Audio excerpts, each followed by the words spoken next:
Buonasera a tutte e a tutti, grazie di essere venuti. Innanzitutto devo giustificare l'onorevole Silvia Benedetti che all'ultimo momento ha avuto un impegno, non ha potuto venire e si scusa con voi, ci dispiace, vi dovrete accontentare di noi. E questa sera la nostra intenzione è di provare a parlare della guerra e delle sue implicazioni, nello specifico della guerra in Ucraina, che naturalmente non è l'unica guerra che c'è in giro, ma è quella che fa, come dire, più vicina a noi, che rappresenta meglio l'attuale condizione delle relazioni internazionali, ma anche dello stato del capitale in questo momento, e che anche ha delle conseguenze immediate su di noi, piuttosto vistose ed evidenti: aumento dei prezzi, problemi dell'economia e tutto il resto. Ne parliamo con Paolo Ferrero, vicepresidente della Sinistra Europea, e io comincerei subito chiedendogli proprio della guerra in sé, cioè questa guerra dove nasce, come è fatta e perché si è verificata, e anche qual è la posizione nostra della Sinistra Europea su questo evento.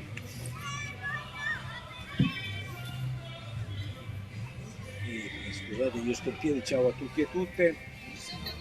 Devi alzare, sai, Tranquilli, neanche io ho sentito un cazzo. Devi tenerlo vicino, devi tenerlo vicino poi. No, alza Vicino alla bocca, al massimo. Calma. se lo tiene lontano. Prova, adesso sentite meglio? Perfetto. Benissimo, vedete? L'importante nella scientificità è il feedback, cioè che si prova, si verifica se una cosa funziona o no e poi si corregge. Stavamo parlando della guerra. Io penso che c'è una guerra che è iniziata verso la fine di febbraio e l'ha cominciata Putin, invadendo l'Ucraina coi carri armati. Ma quello è un pezzo del film, non è l'inizio del film. La guerra è iniziata prima, è iniziata grosso modo a cavallo del 2000 col fatto che la NATO, dopo che il patto di Varsavia era finito, invece che lavorare a costruire la pace, dopo il 2000 ha cominciato a lavorare ad espandersi ad est, e quindi la NATO, invece che, non dico di sciogliersi come il patto di Varsavia, anche se sarebbe stato sensato, ma invece che lavorare a costruire un equilibrio, ha iniziato a costruire un'alleanza contro la Russia, nonostante non ci fosse più l'alleanza del patto di Varsavia messa in piedi dalla Russia. E quindi dopo il 2000 la NATO si è espansa ad est fino a circondare la Russia, fatta salva l'Ucraina. Sono vietate le domande per la prima ora di dibattito, poi dopo se ne discute. Ma no, è appunto, ma la domanda è vietata e quindi qui si può solo stare chi per la prima ora non fa domande. Appunto, tanto più. E quindi noi siamo per l'uso libero delle sostanze, per la non repressione dell'uso delle sostanze, salvo il fatto che il dibattito riguarda tutti e non solo chi ha fatto uso di sostanze. E quindi la prima ora, fine delle trasmissioni. Siamo spiacenti comunicare che non può parlare. Detto questo, non sono sempre così, sono anche peggio. Il primo nodo che a me pare è questo: Putin ha cominciato la guerra il 24 di febbraio, la guerra era cominciata 20 anni prima con l'espansione della NATO ad est. La seconda elemento che c'è stato in questi anni è che in Ucraina è cominciata una guerra civile, perché di questo si tratta. È inutile che la chiamiamo una cosa tra i russi e gli altri. No, l'Ucraina è un paese che per 1001 ragione, per il fatto che i confini dopo la seconda guerra mondiale sono stati spostati, che la Polonia è stata spostata di 200 chilometri e tutto il resto, l'Ucraina è un paese composto da una parte di popolazione russa, non russofila, semplicemente russa, che non abita dentro i confini della Russia attuale, ma che è russa a tutti gli effetti, e una parte che invece è, diciamo così, in parte polacca, in parte di altre cose. E la seconda cosa che è successa è che nel 2014 c'è stato un punto di passaggio in Ucraina con un passaggio rilevante che è stato letto in modi diversi dentro l'Ucraina e dentro il mondo. La parte occidentale dell'Ucraina e la parte occidentale del mondo ha letto i fatti del 2014 come una rivolta libertaria e liberale contro l'orso sovietico che non c'era più ma permanente. E invece un'altra parte del paese, la parte orientale dell'Ucraina e sicuramente da parte dei russi, è stata letta come un colpo di Stato. Sto parlando di Euromaidan, Piazza Maidan, insomma a seconda di come la volete chiamare. Io mi assumo la responsabilità di chiamarla come la penso io.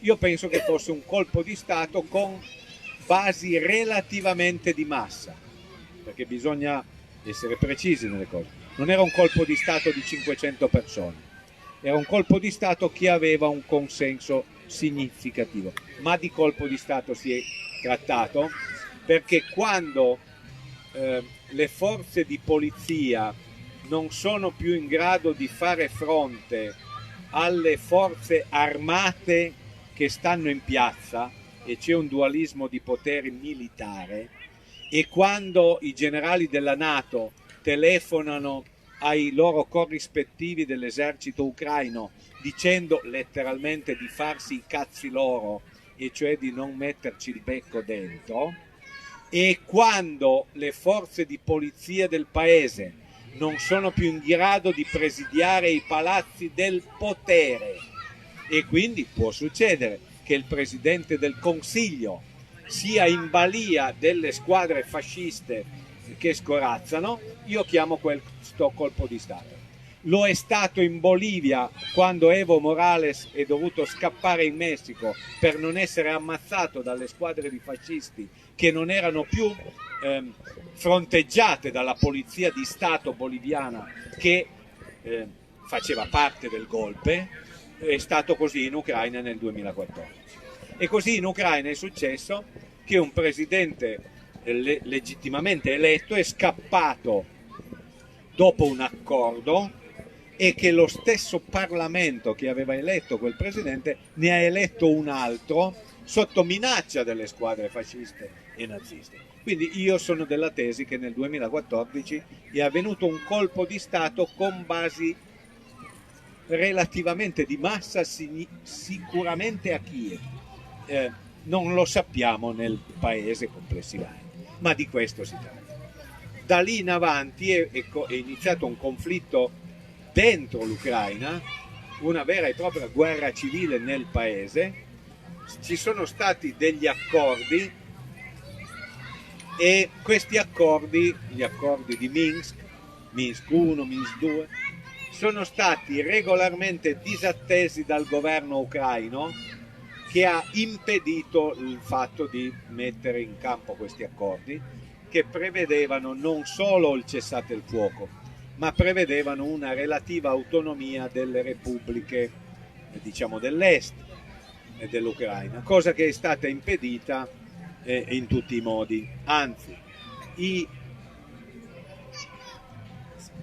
le milizie volontarie naziste e nazionaliste, di cui il battaglione Azov è quello più famoso, ma non è l'unico, sono state integrate all'interno della Guardia Repubblicana Ucraina, e quindi a tutti gli effetti, come è capitato in Italia dopo la marcia su Roma, integrate nell'apparato dello Stato.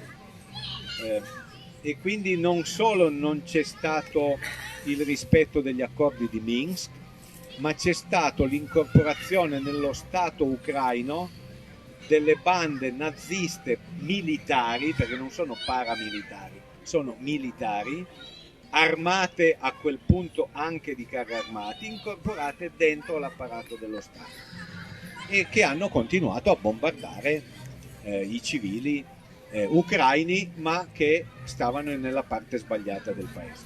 14.000 morti negli ultimi 7 anni. Ho finito questa lunga parte introduttiva per dire che io penso che la guerra che Putin ha cominciato il 24 di febbraio di quest'anno sia da condannare durissimamente, perché, come dice la nostra Costituzione, la guerra non è il modo per risolvere le controversie internazionali, e le guerre producono danni immediati, producono danni nelle morti delle persone, producono odi che tendono a riprodurre il meccanismo della guerra. E quindi veramente i nostri costituenti, secondo me, saggiamente hanno scritto quelle parole. E in questo senso non si può avere una doppia morale. Siamo contro, siamo contro e basta. In più, la guerra scatenata da Putin ha favorito l'aggregarsi di un nazionalismo ucraino in cui il nazionalismo estremo si sposa con gli elementi nazisti in una miscela devastante, che se uno potesse eviterebbe di avercela in giro per il mondo. E invece diciamo che Putin ha dato una mano al consolidarsi di questo aggregato reazionario di massa, per usare le parole di Togliatti sul fascismo italiano, che è una bella schifezza che si vede oggi all'opera con Zelensky, capobanda e gli altri dietro. Ma Putin gli ha dato una mano. In questo senso io penso che la guerra di Putin vada condannata duramente, ma altrettanto seccamente bisogna dire che Putin ha avuto dei complici, e il primo è la NATO e i paesi occidentali, che hanno lavorato non a consolidare la pace ma ad estendere la NATO e a isolare la Russia dal 2000 in avanti, dalla guerra del Golfo, dalla guerra della ex Jugoslavia in avanti, e il governo ucraino, prima Poroshenko e oggi Zelensky, che hanno lavorato non a risolvere i problemi dell'Ucraina ma a produrre una dominanza della parte occidentale sulla parte orientale. Qui siamo oggi, penso io. Che cosa vuol dire questo? Secondo me oggi questo significa due cose. Che ci sono in realtà due guerre. Una è quella che ha iniziato Putin il 24 di febbraio, ed è una guerra che riguarda la sicurezza della Russia e del popolo russo dentro e fuori i confini della Russia. Che il problema che pone Putin sono il dire: non è possibile che l'Ucraina entri nella NATO e che noi ci ritroviamo con migliaia di chilometri di confine in un'alleanza militare avversa che può mettere armi nucleari a pochi minuti di distanza di volo missilistico da Mosca, e che questo venga considerato normale. Questo è un primo motivo. E quindi c'è un problema che riguarda una discussione su come si garantisce la sicurezza della Russia, come si garantisce la sicurezza dei paesi europei e quale ruolo può avere l'Ucraina dentro questa cosa. Io penso che questo si sarebbe dovuto affrontare attraverso una trattativa che dal mio punto di vista riguardava la neutralità dell'Ucraina, perché così come gli Stati Uniti non hanno accettato che Cuba ospitasse missili a Cuba, immagino che gli Stati Uniti non sarebbero molto d'accordo ad avere dei missili nucleari in Messico, magari della Cina, e capisco che ci sia una razionalità dentro questo ragionamento, perché se i missili nucleari intercontinentali stanno a 40 minuti di distanza di volo dalla tua capitale, è possibile che discuti. Se i missili nucleari stanno a 4 minuti di volo dalla tua capitale, è molto probabile che la guerra nucleare scoppi per voglia o per incidente. E quindi penso che il tema dell'autodeterminazione dei popoli valga fino a un certo punto e non valga sul possesso di testate nucleari avverse ad un altro che possiede testate nucleari ai tuoi confini. Perché? Perché c'è un bene che si chiama il diritto dell'umanità di vivere al di là della cazzi delle superpotenze, che per favore fanno il favore anche gli ucraini di capire che non possono mettere dei missili atomici in Ucraina contro la Russia. Punto. Non so se è chiaro. Spero di essere stato chiaro, perché vorrei essere attaccato per questa mia posizione, per la chiarezza con cui la esprimo. Io penso che c'è il diritto all'autodeterminazione dei popoli, ma che c'è un nodo che riguarda la sicurezza dell'umanità, che deve fare i conti con come oggi è messa la cosa, che riguarda la possibilità che la guerra atomica non scoppi né per volontà né per incidente. E quindi penso, tra virgolette, la dico brutale, che avesse ragione Kennedy quando diceva a Khrushchev non puoi mettere i missili a Cuba, e che sia ragionevole che Putin dica non mi puoi mettere l'Ucraina nella NATO e i missili dentro l'Ucraina. L'ho detto, non ci sono, no, non ci sono. Non lo sa nessuno se ci sono. Non lo sa nessuno se ci sono. Non lo sa nessuno se ci sono. Però per la prima ora, non c'è interlocuzione da parte del pubblico. C'è una regola che abbiamo fissato prima. Anzi, la votiamo dopo. Dopo però. Dopo. E quindi io penso che c'è una prima guerra, che è questa, che come dice giustamente il Papa andrebbe affrontata con una trattativa, e bisogna sapere che come la prima guerra mondiale, perché questa guerra assomiglia molto alla prima, non alla seconda, questa guerra più va avanti e più è difficile da fermare, perché più morti ci sono e più ognuno deve poter giustificare il fatto di aver fatto la guerra con portare a casa soddisfazione. E invece, come diceva giustamente il compagno Lenin, che è l'unico che è riuscito a fermare una guerra nel corso del mondo, dell'età moderna, la guerra bisogna fermarla perché la si smette di sparare contro quegli altri, e al massimo si spara contro qualche ufficiale che sta dietro i soldati, non davanti ai soldati, perché la rivoluzione russa l'hanno fatta in nome della pace e della terra ai contadini, non di altro. E quindi, come spiegava il compagno Lenin, bisogna proporre una pace che sia senza indennizi e senza conquiste. Cioè, non puoi pensare che visto che hai combattuto degli anni allora devi fare tanto, perché altrimenti la guerra non finisce mai.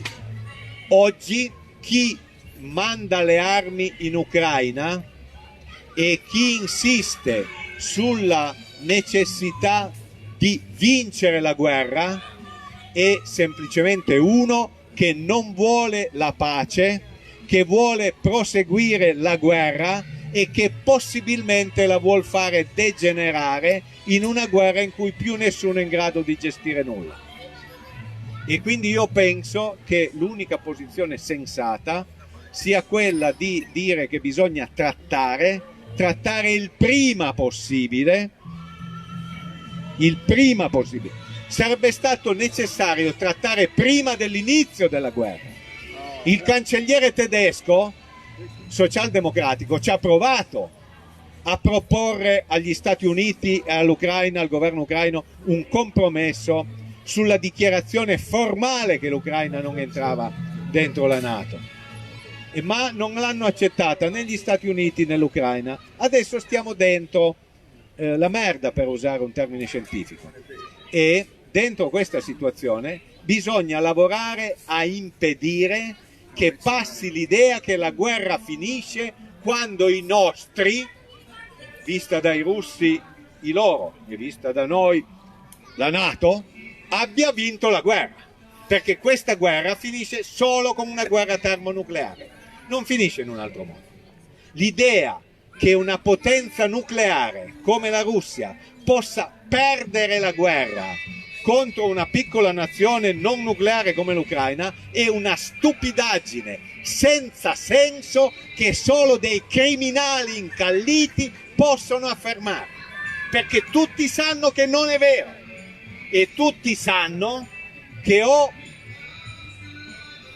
la guerra finisce perché c'è un accordo o la guerra non finisce e continua l'escalation. E più i missili sono a lunga gittata e più la risposta è a lunga gittata, perché l'altro è in grado di rispondere. E quindi bisogna saperla questa cosa.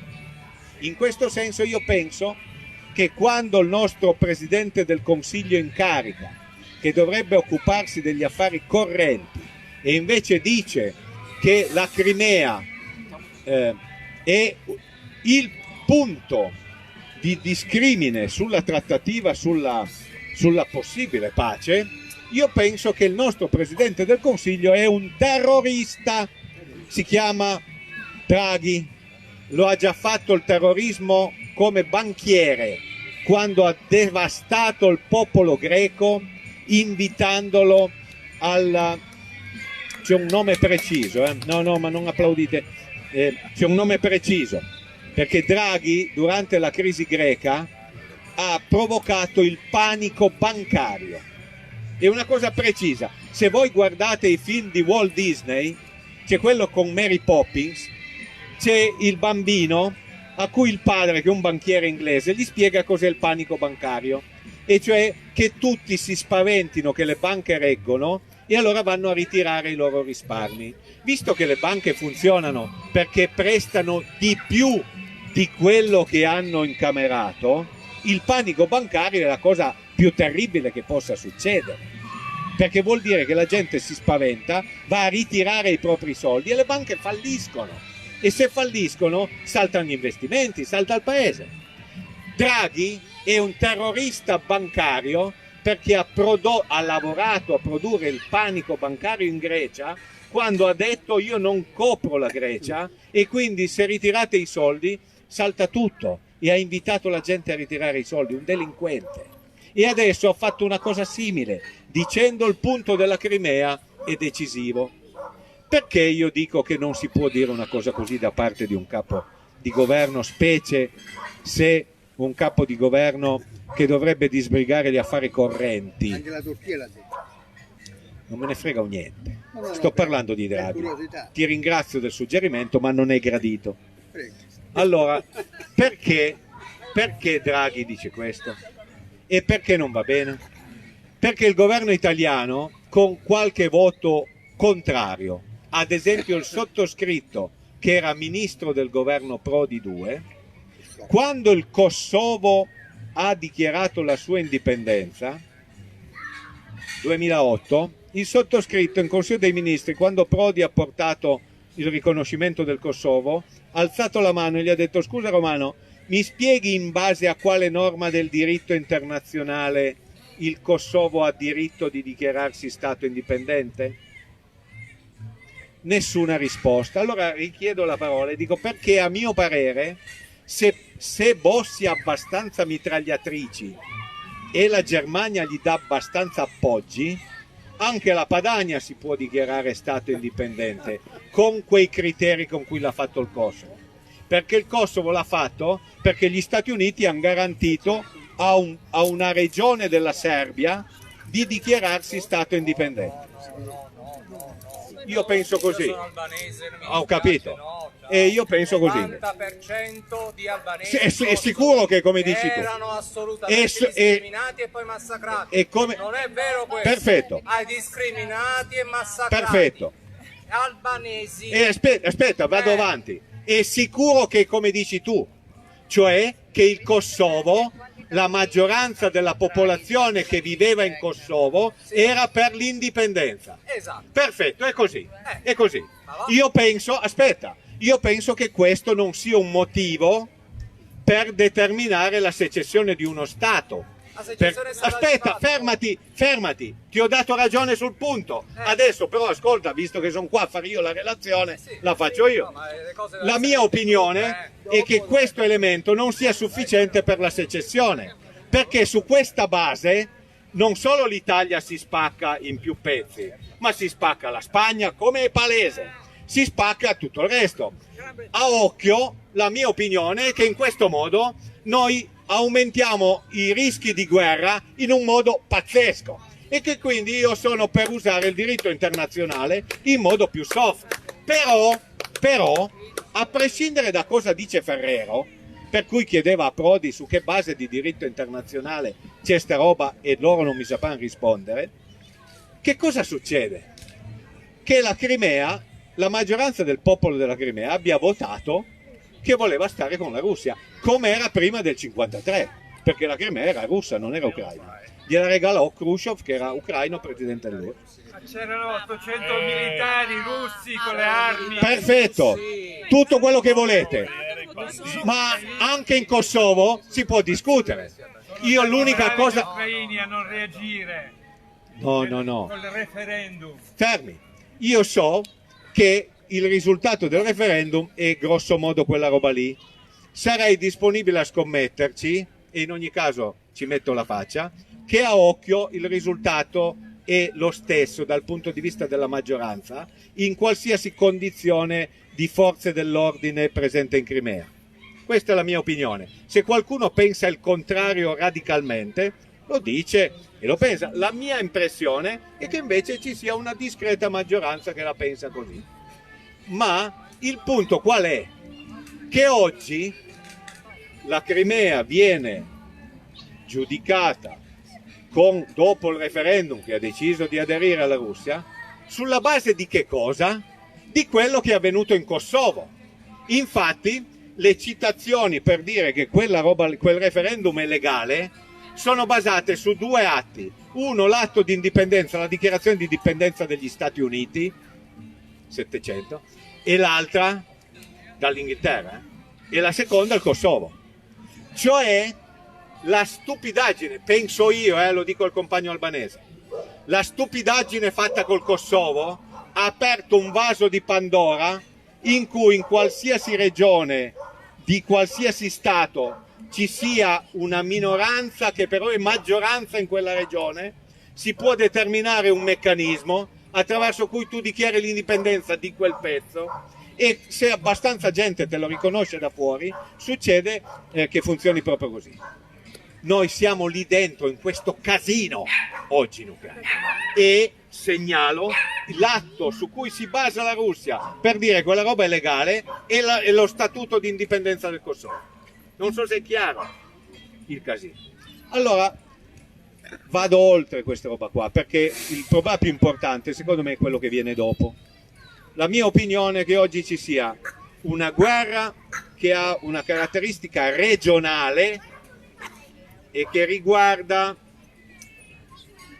la possibilità della Russia di essere tranquilla sulle bombe atomiche, su tutto il resto, riguarda la sicurezza dell'Ucraina, perché il problema è reciproco e lì bisognerà trovare o lavorare a trovare un compromesso. Questo penso sarebbe la cosa necessaria da fare. Come dice il Papa, io non ho su questo una posizione diversa da quella del Papa, esattamente identica. Cioè bisogna trattare per trovare un compromesso che regga, che impedisca la guerra, che impedisca i massacri, che impedisca di tirare le bombe sulle centrali nucleari come sta accadendo in queste ore. Una cosa da matti. Bisogna lavorare al compromesso, non armare il conflitto, al compromesso. La mia tesi è che su questa guerra regionale ne sia innescata un'altra, che è una guerra mondiale. È un attacco all'Europa. Ed è una guerra messa in piedi dagli Stati Uniti usando il pretesto della guerra scatenata da Putin in Ucraina.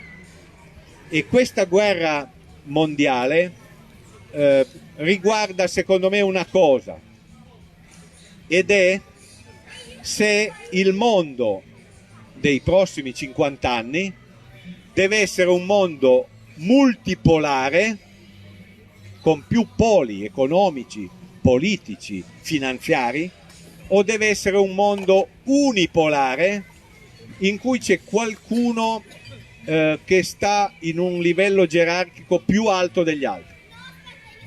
Secondo me questa è la tesi. Adesso vi annoierò per i prossimi 20 minuti per provare a motivare questa mia affermazione, che è molto netta.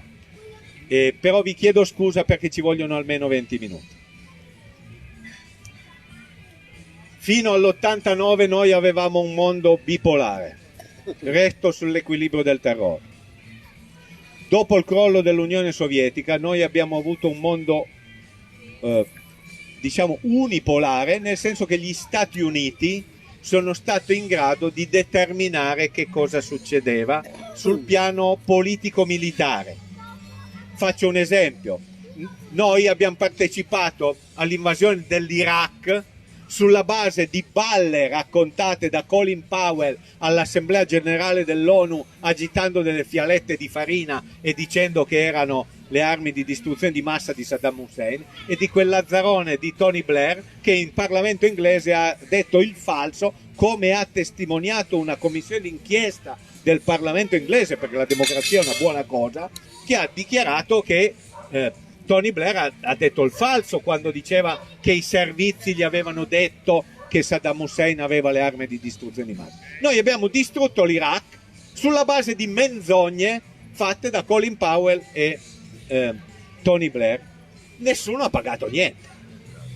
Anzi, il petrolio dell'Iraq è stato usato dagli Stati Uniti per pagare la ricostruzione che è stata fatta da ditte statunitensi del vicepresidente Cheney, che guadagnava vendendo le bombe all'esercito degli Stati Uniti e avendo il contratto diciamo sull'esercito, e ricostruendo l'Iraq con i soldi del petrolio iracheno.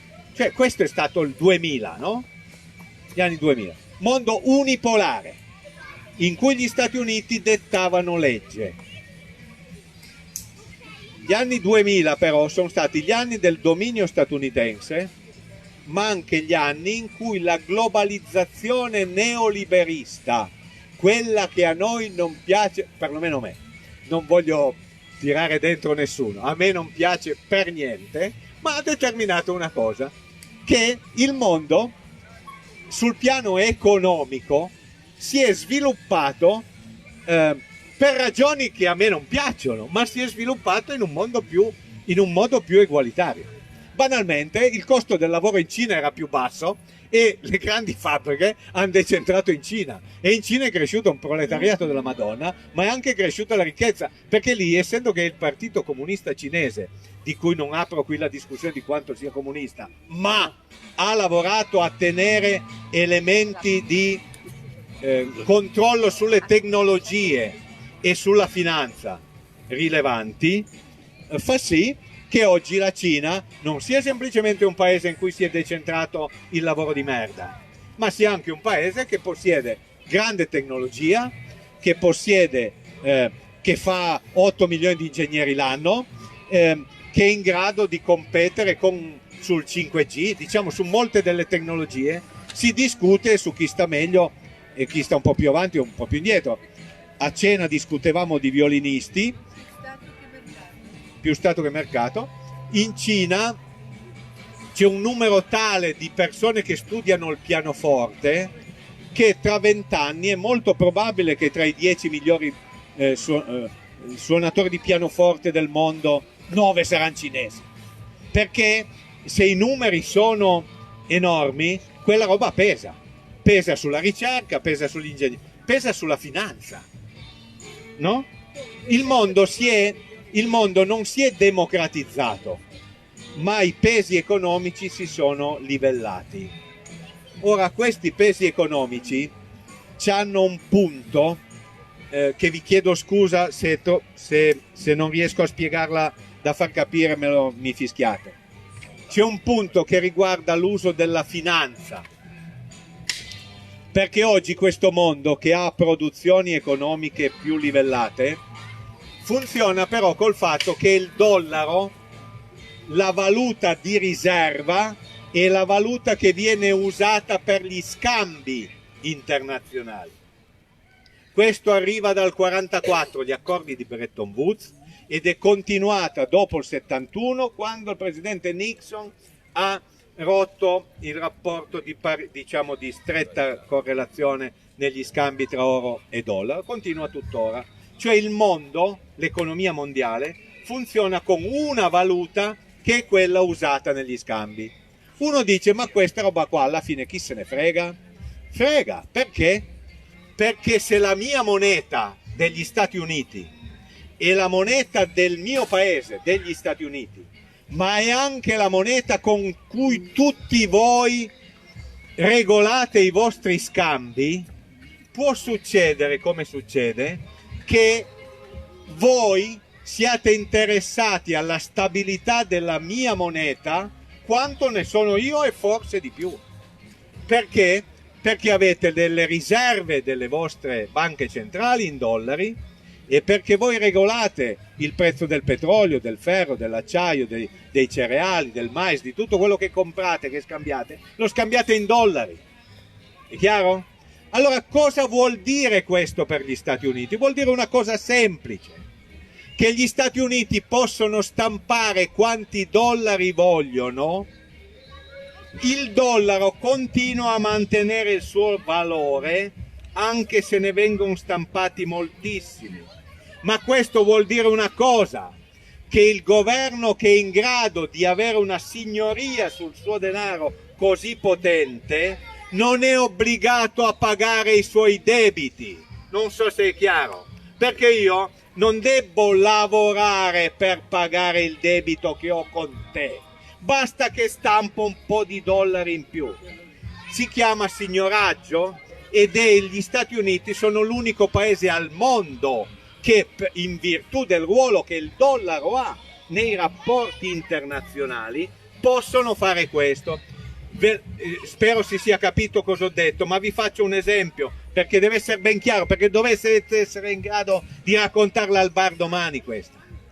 In questi ultimi 30 anni i cinesi, i tedeschi e noi abbiamo prodotto delle merci e le vendevamo fuori. I cinesi soprattutto, ma anche i tedeschi, anche noi, li vendevamo in parte negli Stati Uniti, i cinesi molto negli Stati Uniti. In cambio gli statunitensi che cosa ti davano? Dei dollari. E i cinesi cosa se ne facevano dei dollari che avevano indietro con le loro lavatrici, i loro computer, le loro automobili, i loro pannelli solari avanti? Compravano dei titoli del debito dello Stato americano, i bot americani, no? Li compravano con quei dollari. In quel modo i dollari rientravano negli Stati Uniti, i cinesi avevano i pezzi di carta del titolo del debito dello Stato americano e gli statunitensi avevano di nuovo i dollari con cui compravano altre lavatrici. È chiaro? C'è un compagno che si chiama Varoufakis che ha scritto un libro, si chiama Il Minotauro Globale, sono 500 pagine ben lette se uno se le legge, di capire come ha funzionato l'economia in questi 30 anni. Perché il problema del capo dell'impero è di fare una domanda che permetta di assorbire la produzione degli schiavi. È chiaro? È una funzione sociale quella che hanno svolto gli Stati Uniti. Hanno prodotto il mercato, loro sono diventati il mercato che assorbiva le merci in più prodotte da quelli più piccoli nel senso di più deboli, meno sviluppati, chiamateli come volete. Questo ha prodotto lo sviluppo della Cina e ha prodotto il fatto banale, che capite anche voi benissimo, che gli Stati Uniti oggi stanno vivendo al di sopra dei loro mezzi in virtù di questo meccanismo. Cioè che il fatto che non devono pagare i debiti con gli altri perché basta che stampano dollari. Per cui grosso modo, me la passate malamente, il popolo statunitense complessivamente inteso vive il 20, il 30% al di sopra del lavoro che fa per produrre le merci che mangia. Non so se è chiaro. Questa roba qui è dovuta al fatto che il dollaro è la valuta di scambio internazionale. Questo è il punto. Come si fa in un'economia in cui l'economia statunitense a questo punto è meno di un quarto dell'economia mondiale a garantire una posizione di rendita per quella valuta se anche gli altri sono diventati grossi come te? Complicato, perché capita che i cinesi iniziano a dire ma cazzo, facciamo una valuta internazionale, no? E invece gli Stati Uniti hanno detto no, noi abbiamo due cose, il dollaro e le armi nucleari, e questa posizione di rendita, non abbiamo più l'economia produttiva, non abbiamo più le fabbriche, ma abbiamo il dollaro e le armi nucleari, e questa posizione di rendita la usiamo per ricostruire una gerarchia nel mondo, prima che sia troppo tardi, cioè prima che gli altri diventino così forti da... E la cosa che secondo me hanno provato a fare gli Stati Uniti, usando la guerra dell'Ucraina, scatenata colpevolmente da Putin, è questa, di usare quella guerra per scatenare una guerra mondiale che è fatta di alcune cose. Primo, le sanzioni alla Russia, che in realtà sono sanzioni all'Europa, perché bisogna dire le cose come stanno. La Russia non se ne fotte niente di quelle sanzioni, perché la Russia invece che vendere all'Europa le cose che vendeva prima, le vende da un'altra parte, e anzi stiamo spingendo l'economia russa a smetterla di essere un'economia centrata solo sull'esportazione di materie prime e che invece sviluppi le industrie. Che è la cosa che stanno facendo. Stiamo facendo gli accordi con gli indiani, con l'Iran, con la Turchia, con la Cina soprattutto, su fare fabbriche in Russia che sostituiscano le importazioni. Le sanzioni contro la Russia sono sanzioni contro l'Europa e solo delle teste di lambretta totali. Io non ho mai visto una borghesia così idiota come quella europea, perché i tedeschi a me hanno stupito, perché la Merkel io penso non avrebbe accettato una roba tipo quella che ha fatto. L'economia tedesca, che è un'economia di esportazione, sta in piedi sui bassi costi, non tanto del lavoro, ma delle materie prime che prendevano dalla Russia. Nel momento in cui gli salta il gas e gli salta il petrolio a basso costo dalla Russia, un pezzo significativo dell'economia tedesca va a farsi fottere. Ma la Germania oggi ha l'inflazione al 10% per le sanzioni che abbiamo messo alla Russia. Mica ce l'ha la Russia l'inflazione al 10%, ce l'abbiamo noi. E quindi c'è un'idiozia totale in cui la subalternità agli Stati Uniti è stata totale, ma gli interessi tra l'Europa e gli Stati Uniti non sono gli stessi, perché gli Stati Uniti hanno interesse che l'Europa, che è un competitor, non so se è chiaro che Trump ha messo le sanzioni alla Germania qualche anno fa. Perché? Perché il problema degli Stati Uniti è che l'Europa è un competitor, tutti capitalisti, ma mica fratelli.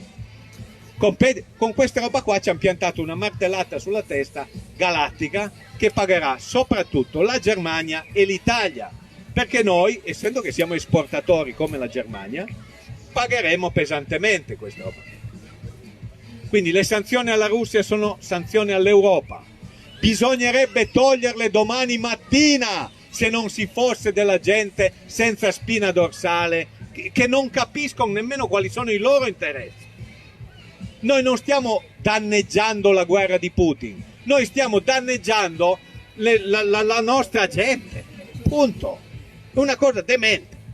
Secondo, primo obiettivo quindi è piegare l'Europa, non è un altro. Secondo obiettivo è metterla in dipendenza dagli Stati Uniti, perché noi compreremo il gas dagli Stati Uniti e pitipin e pitipà, non è che faremo un'altra cosa. Anche dell'Algeria, certo. Dall'Egitto. Seconda cosa,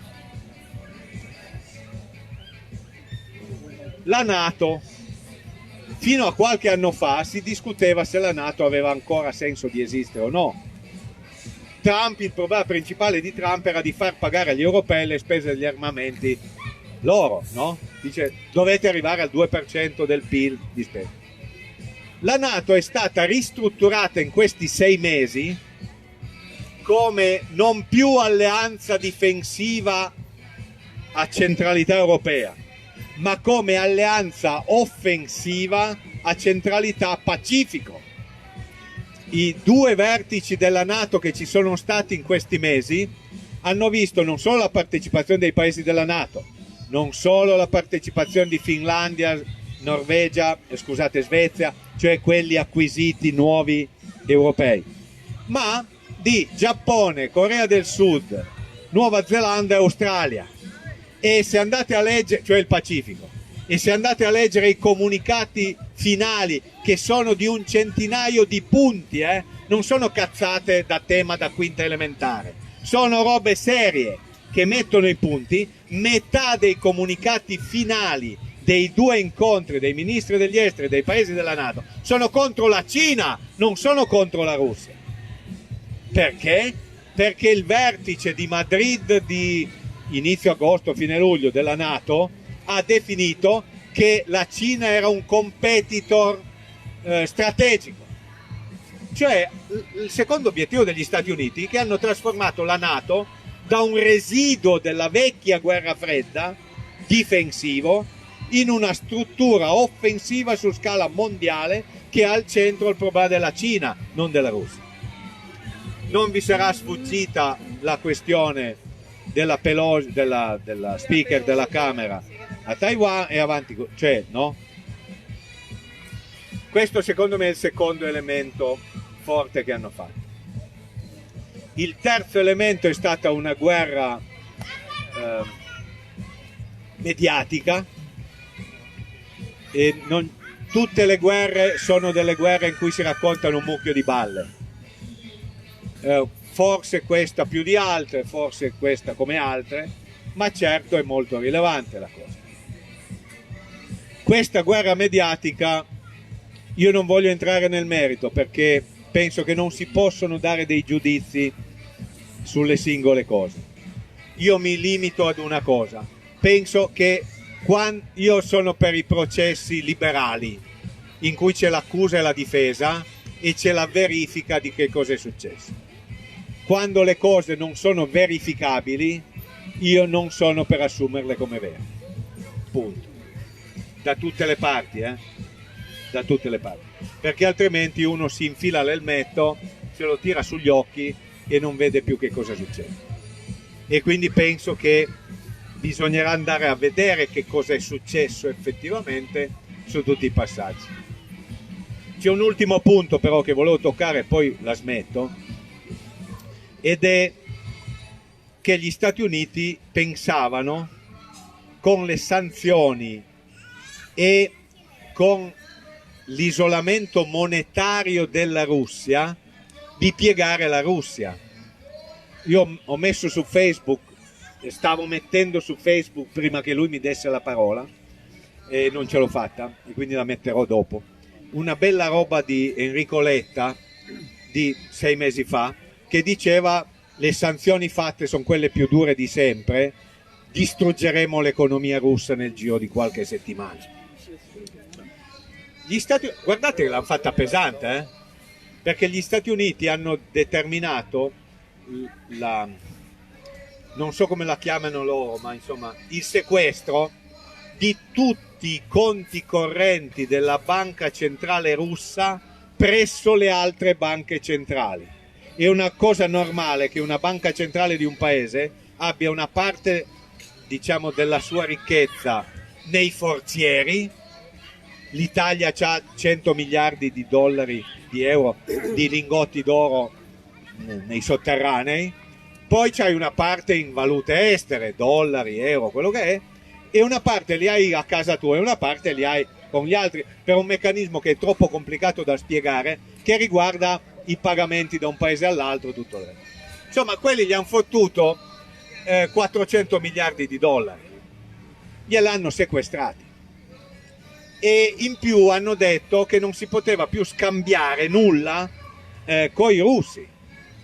Cioè loro hanno fatto con la Russia quello che da 60 anni gli Stati Uniti fanno con Cuba, dicendo esattamente la stessa cosa, cioè dicendo qualsiasi banca abbia un interscambio con la Russia viene bloccata da me. Ed è il blocceo di Cuba è questo. Cuba fa medicinali, li fa molto bene, ne vende, ne hanno venduto negli ultimi 6 mesi per 200 milioni di dollari, sono riusciti a recuperarne 80 milioni. Gli altri 120 gliel'hanno fottuti bloccandoli nelle banche. Ecco, gli Stati Uniti hanno fatto con la Russia la stessa operazione fatta su Cuba e loro pensavano di riuscire a strozzarli. E invece è successa la cosa che secondo me è la vera cosa che è successa, e cioè che quegli altri erano abbastanza grossi da non rimanere strozzati. Questa è la vera cosa che è successa, che la Russia è abbastanza produttrice di materie prime e di oro da non aver avuto il rublo devastato, e la Cina è abbastanza grande e si è spaventata abbastanza di cosa hanno fatto gli Stati Uniti da garantire il fatto che la Russia potesse continuare a commerciare. E l'India si è spaventata abbastanza di che cosa ha fatto gli Stati Uniti con la Russia, che nonostante sia alleata con gli Stati Uniti ha iniziato a dire ma forse non è il caso che gli diamo una mano, perché quelli lì se per caso gli girano i coglioni e ci strozzano noi domani mattina. Ma la stessa cosa l'ha fatta l'Arabia Saudita. Noi stiamo comprando il petrolio russo raffinato l'Arabia Saudita perché l'Arabia Saudita sta comprando il petrolio che non compriamo noi e ce lo rivende raffinato al doppio del prezzo che pagavamo prima. L'Arabia Saudita è alleata degli Stati Uniti integrale, non è che è una roba gestita da lotta continua, non è che sono chissà che cosa.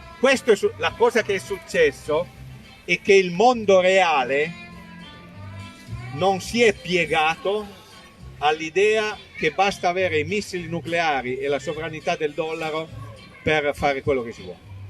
In questo senso io penso che Biden ha provato a fare una guerra mondiale a partire dalla guerra territoriale sull'Ucraina, che la sta perdendo, e che questa è la cosa più rischiosa che c'è, perché se lui la stesse vincendo finiremmo tutti un po' più servi, noi lo siamo già come europei, ma così invece la sta perdendo, vuol dire che non funziona, cioè vorrei essere chiaro, vuol dire che i meccanismi di dominio economico e finanziario che gli Stati Uniti hanno messo in campo, e sono i più gravi mai, o più grandi, date voi il giudizio che volete, mai messi in campo dopo la seconda guerra mondiale, non riescono a piegare gli altri interlocutori. E l'ultima mozione presentata alle Nazioni Unite a favore dell'Ucraina ha preso 1/3 delle firme dei paesi che fanno parte delle Nazioni Unite, perché anche l'Argentina inizia a dire che può entrare nei BRICS. Il Brasile, Bolsonaro, è un fascista di merda, di destra, ma che si fa i cavoli suoi e quindi sta dentro l'alleanza dei BRICS. L'Iran, che l'hanno tagliato fuori dal commercio internazionale, chiede di entrare nei BRICS, e avanti così. Cioè si sta determinando un meccanismo in cui non ce n'è più uno che possieda tutte le armi nucleari e tutta la forza economica, ma c'è un meccanismo plurale. Questo meccanismo è pericolosissimo, perché, e io penso che questo è il problema, gli Stati Uniti, che sono oggi, secondo me, il vero problema per la pace mondiale, perché hanno un'attitudine aggressiva per voler ripristinare artificialmente una posizione di dominio che non hanno più nei fatti. Questo è il punto di e che sanno che la loro popolazione, che è finita sull'orlo di una guerra civile per il cambio di un presidente tra repubblicani e democratici, che non è poi sto enorme cambio gigantesco, se perde il 20 o il 30% del potere di acquisto concreto, gli cambia la condizione di vita. Nessuno sa che cosa succede negli Stati Uniti in una condizione, no? Se invece che poter comprare la benzina a $7 il gallone la devi pagare 15, nessuno sa bene cosa succede. Se invece che avere la villa con piscina non c'hai più la villa e nemmeno la piscina, è complicato. Cioè lì gli cambia il livello di vita se il dollaro non è più la valuta di scambio internazionale. Non so se è chiara il problema. Dentro questa situazione ci sta la questione. E allora io penso, e vi chiedo scusa per l'esagerata lunghezza, che noi dobbiamo batterci per la trattativa per chiudere la guerra in Ucraina, la trattativa che riconosca tutte le parti in causa e provi a tentare un compromesso. E poi che noi dobbiamo batterci e provare a spiegarlo ai nostri amici, vicini, compagni, fratelli, sorelle, quello che volete, ma che il problema non è se vinciamo noi o se vincono loro. Il problema è uscire da una logica bipolare del mondo per costruire un mondo cooperativo in cui la pluralità, c'è la Cina, c'è la Russia, c'è l'America del Nord, ci sono gli Stati Uniti, c'è l'America del Sud, c'è l'Europa, c'è l'Africa.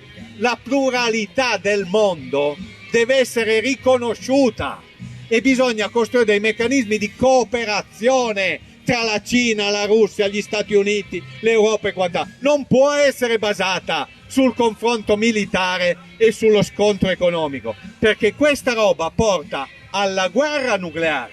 Non è che porta da un'altra parte. Prima o poi ci si arriva se vanno avanti così. E secondo, noi siamo già nel casino per la distruzione del pianeta col riscaldamento globale e tutto il resto.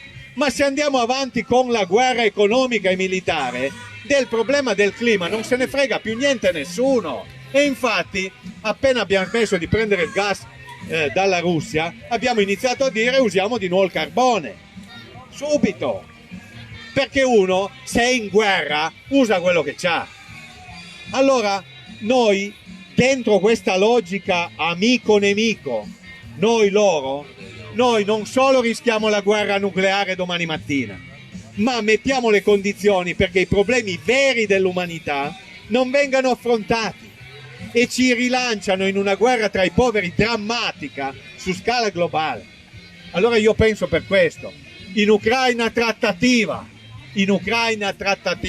basta armi, basta sanzioni, trattativa per trovare un meccanismo che garantisca la sicurezza a tutti. 2, multipolarismo nel mondo, cooperazione, non ci sono umani nemici, ci sono umani diversi da noi con cui cooperare, perché il punto vero, e ho finito, è che l'umanità non è mai stata così ricca, cazzo, non siamo mai stati così ricchi, abbiamo tecnologia, scienza, siamo in grado di spendere miliardi in missili nucleari, adesso ci avremo i missili ipersonici che vanno a 10 volte la velocità del suolo, cioè sono tutti miliardi spesi in robe dannose e non cambia la bandiera che c'è stampigliata sopra, sono dannosi e basta. Noi dobbiamo dire, l'umanità deve rivendicare il fatto che quella scienza, quella tecnica, quella tecnologia,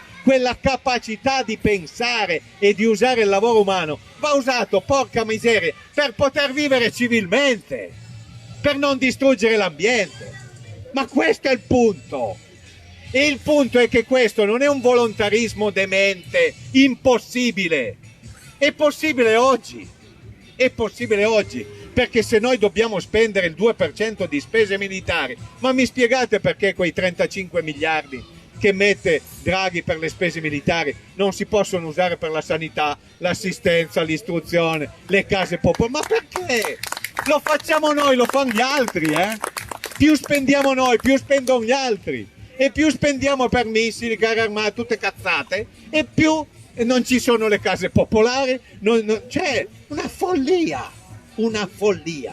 Ecco, a me piacerebbe che noi riuscissimo ad affrontare il tema della guerra in questi termini qua, di dire il problema vero è la trattativa e la trattativa si fa con i nemici, perché con gli amici è facile. Invece tu devi trattare con quello con cui stai litigando per chiudere la guerra e devi porti il problema di costruire un mondo multipolare in cui sia possibile usare la ricchezza di cui l'umanità oggi dispone per le cose positive. Questo è il motivo per cui abbiamo fatto Unione Popolare, quindi votare Unione Popolare.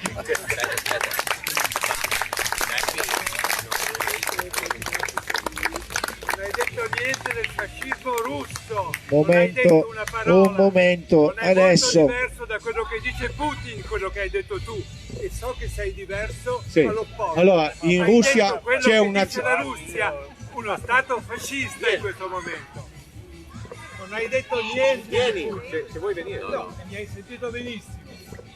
Non ho molto da dire, nel senso che il compagno Zhuganov, segretario del Partito Comunista Russo, ha perso le elezioni con Putin per i brogli che Putin ha fatto. Purtroppo non hai detto niente del fascismo che c'è in Ma te lo sto Russia. dicendo adesso, se vuoi sentire. Se vuoi sentire, io non è che ho particolari problemi. Ho definito Putin un fascista più di una volta, considero lo Stato russo uno Stato iper antidemocratico, c'ha molti tratti di Stato di polizia, non mi piace il nazionalismo russo come non mi piace quello ucraino, solo che detta proprio brutalmente considero quella roba lì un pericolo inferiore per l'umanità di quello della NATO che ci abbiamo, non so se è chiaro. Quindi io penso tutto il male possibile di Putin, ma quella roba lì ha una funzione drammaticamente negativa, ma pur non so come dirla, le cose che stiamo combinando noi, i buoni, sono drammatiche, perché questa roba di cercare gli incidenti con la Cina per vedere se si riesce a fare la guerra nucleare con la Cina è una roba da criminali totali, non so come dirla, mi fa impazzire perché ho dei figli, cazzo, e vorrei che potessero arrivare almeno alla mia età. Invece questi matti, pazzi, stanno cercando di produrre la guerra perché pensano di poterla vincere prima che gli altri diventino troppo grossi. Non so se è chiaro, questo vorrei dire. Quindi Putin è una merda di criminale fascista, siamo al chiaro? Ma detto questo, bisognerà misurarsi con i problemi che abbiamo davanti. Posso dire qualcosa anch'io? Un momento, vi chiederei, faremo tutti gli interventi, tutti gli interventi che volete, chiedete la parola, venite qui e fate il vostro intervento così vi vedono un momento, abbi pazienza. Io avevo... Ma certo, ma l'avrete tutti. Io volevo però, scusate, mi avevo preparato 3 domande, ma le ridurrò tutto a 0. Boh, e allora andiamo là. Io, vabbè, dopo semmai farò anch'io la mia domanda. Allora, vai. Chi vuole intervenire, per favore? Allora, Si fa vedere da me io e vi do la parola. ho sentito- Le inviate dietro le linee non servono a niente. Ho sentito alcune voci che provengono, diciamo così, da settori diversi, l'albanese del Kosovo, qualcun altro che cita l'Ucraina, altri che citano la Russia. Noi siamo diventati comunisti soprattutto perché c'era un principio fondamentale per i comunisti: essere internazionalisti. La nostra è stata una lotta di classe, non una lotta tra i popoli, e questo è quello che sta succedendo ancora adesso. E se non ve ne siete accorti, siccome i padroni, i ricchi, non hanno bisogno immediato, non hanno la fame a portata di tavola, hanno degli obiettivi ben precisi, loro organizzano delle strategie per il futuro e hanno occupato soprattutto i mezzi di informazione che stanno portando da decenni ad avere delle cose terribili nella testa della gente.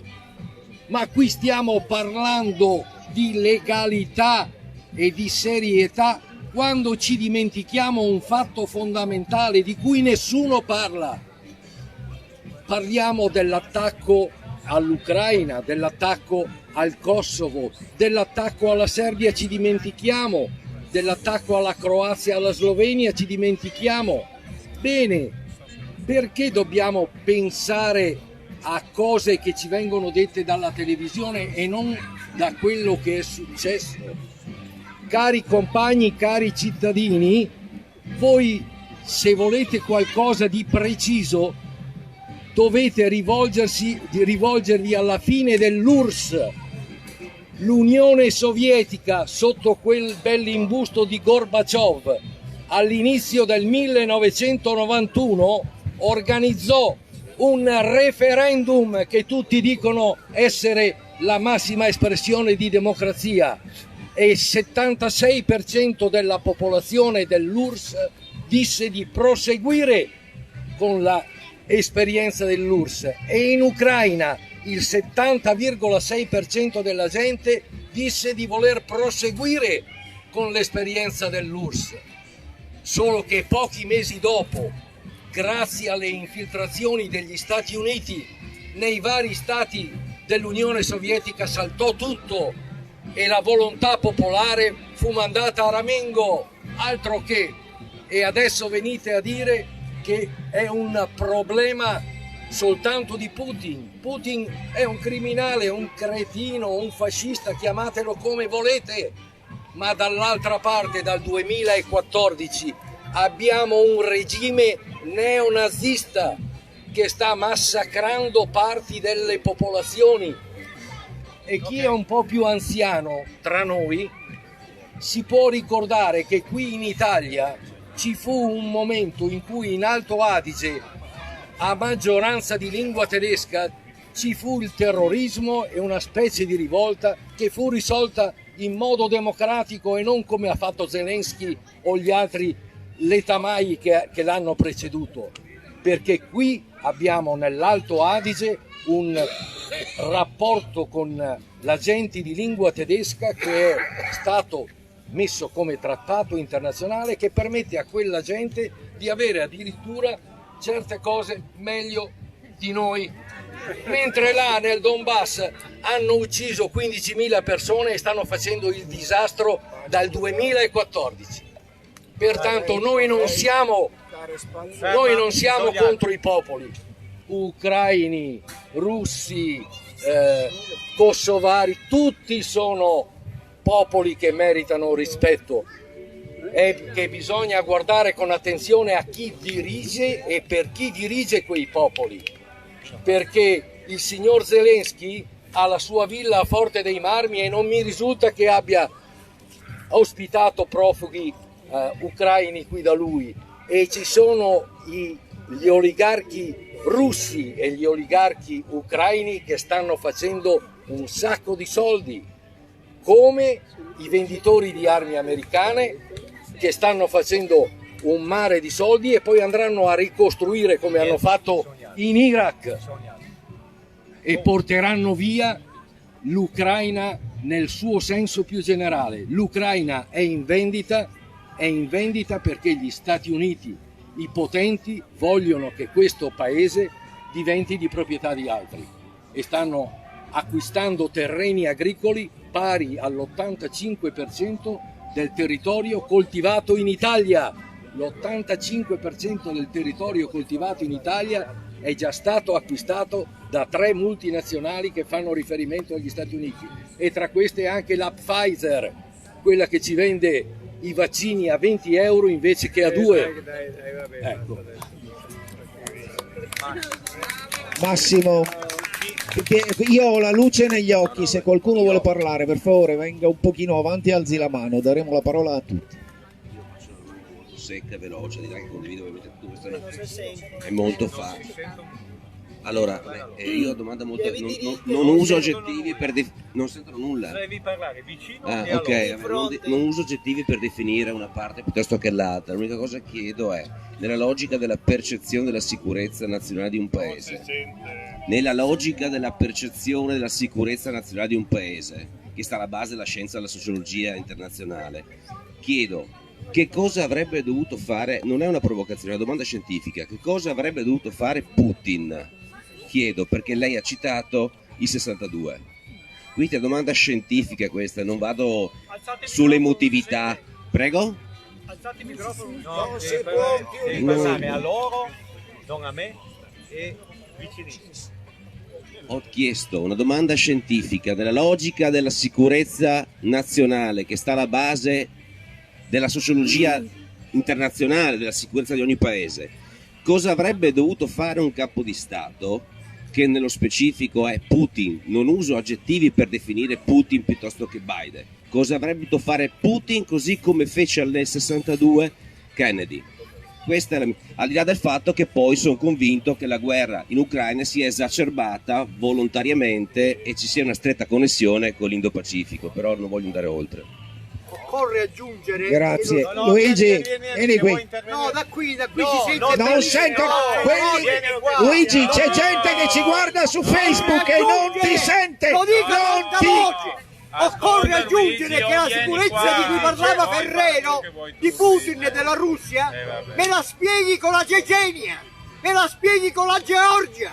Non nascondere, non omettere queste cose. Questa omissione è grave da parte tua, perché altera tutto il discorso. Ma non ho messo nulla. No, parlavo di Ferrero. Io temo che non ti abbia sentito la gente che non ci sta guardando da qui. E il fatto di invitare a venire qui significa per consentire a chi ascolta di sentire. Comunque Paolo ti ha sentito. Paolo ti ha sentito. Luigi è violento voler parlare da là, al contrario. Non è spiegati, violento, devi venire si qua. sente benissimo. Luigi è violento voler parlare da là, vieni qua. Deve essere Ci sono altri? Non mi interessa la registrazione. Ci sono altri? Come? Ci sono C'è altri qualcun vogliono altro che fare vuole delle dire qualcosa? considerazioni? Vai Aldo, vieni. Vieni qua. Prima quelli che parlavano da là, in fondo. Io vorrei che venissero qui, gliel'ho detto più volte. Avete interrotto la cosa, venite qua, no? Parlate da qua. Ci avete interrotto, continuate a interrompere, venite a parlare da qua, no? Perdi io? No, Tanto parlo io, Sì. dopo andiamo avanti. Cazzo. Dopo così scateno un altro... No, allora, vabbè, faccio invece, una volta tanto mi trovo d'accordo su buona parte delle cose che ha detto il compagno Ferrero. Allora, voglio fare solo due appunti, se è possibile. Uno, penso che la relazione che è stata fatta sia abbastanza differente dal titolo che è stato dato a questa serata, che secondo me sconta il fatto che noi ogni volta si tira fuori, diciamo, invece che parlare di Russia o di governo russo, si parla di Putin. Questa è una cattivissima abitudine che ereditiamo secondo me dalla propaganda borghese e non dalla nostra, che tende a identificare sempre un nemico in una persona per ridurre il problema a questo. A parte questo, invece quello che volevo dire, l'elemento centrale che volevo dire era questo. Io sono un po' più pessimista sulla situazione, nel senso che abbiamo avuto, riprendendo la chiusura del discorso, cioè quindi sulla situazione a livello mondiale tra mondo multipolare, mondo unipolare, eccetera, noi ci troviamo che la globalizzazione neoliberista ha fallito. Ha fallito perché gli Stati Uniti non ci stanno, perché l'Occidente non ci sta al risultato che ha avuto la globalizzazione liberista. A questo punto, quando finisce il liberismo, ci sta il protezionismo. Allora noi vediamo come la ricetta alternativa è quella. E infatti l'abbiamo visto con Trump. Trump, la destra reazionaria, ha immediatamente proposto dazi a tutti, dazi all'Asia, alla Cina, alla Russia e all'Europa. Chiaramente la cosa ha avuto dei limiti che sono stati evidenti. La versione della destra liberista, cioè del Partito Democratico americano e del Partito Democratico italiano e di tutti quelli che gli vanno dietro, secondo me è quella di proporre un protezionismo d'area. L'Occidente si protegge. Ed ecco perché noi da prima della guerra, da ottobre dell'anno scorso, paghiamo il metano un fottio. Perché la guerra non c'era neanche ancora, eppure il metano già io me ne sono accorto per esperienza personale, sono la macchina a metano, che il delirio è cominciato ad ottobre. Perché? Perché noi dobbiamo comprare e vendere in Occidente, e lì è perfettamente vero, gli inculati siamo è l'Europa dentro questo. Dove va questa cosa? Questa cosa va nella direzione, cioè ci sono due modi di vedere, quello che voglio sottolineare, ci sono due modi di vedere questo mondo multipolare, nel senso che la versione data da compagno Ferrero può essere quello che è la nostra speranza, cioè la nostra proposta di un mondo di cooperazione, però quello che si sta costruendo, quello che la borghesia imperialista, la borghesia internazionale sta costruendo è un mondo di blocchi, un mondo in cui diviso da cortine di ferro dal punto di vista militare e dal punto di vista economico, per cui di sicuro si vede quella occidentale, si vedrà di fatto anche quella russa, cinese, eccetera, con tutte le possibilità per Turchia, India e tutti quelli che ci possono entrare dentro. Allora, questo secondo me è un elemento importante, cioè attenzione, può darsi, io non sono così, cioè può darsi che il problema non sia se la guerra nucleare avverrà nell'ambito della nostra vita o nella vita dei nostri figli, ma comunque ci si trova in una situazione di merda che va contestata, cioè questo capitalismo ci ha portato a questo, questa è la cosa, e la questione è da una parte chiaramente, cioè, siamo in un periodo di campagna elettorale e sarà quello votateci che va bene così, però è anche compagni, attenzione che di nuovo è posto davanti a tutti l'alternativa tra socialismo e barbarie, e di questo dobbiamo essere consapevoli. Tutto quanto. Grazie. Altri? Vieni.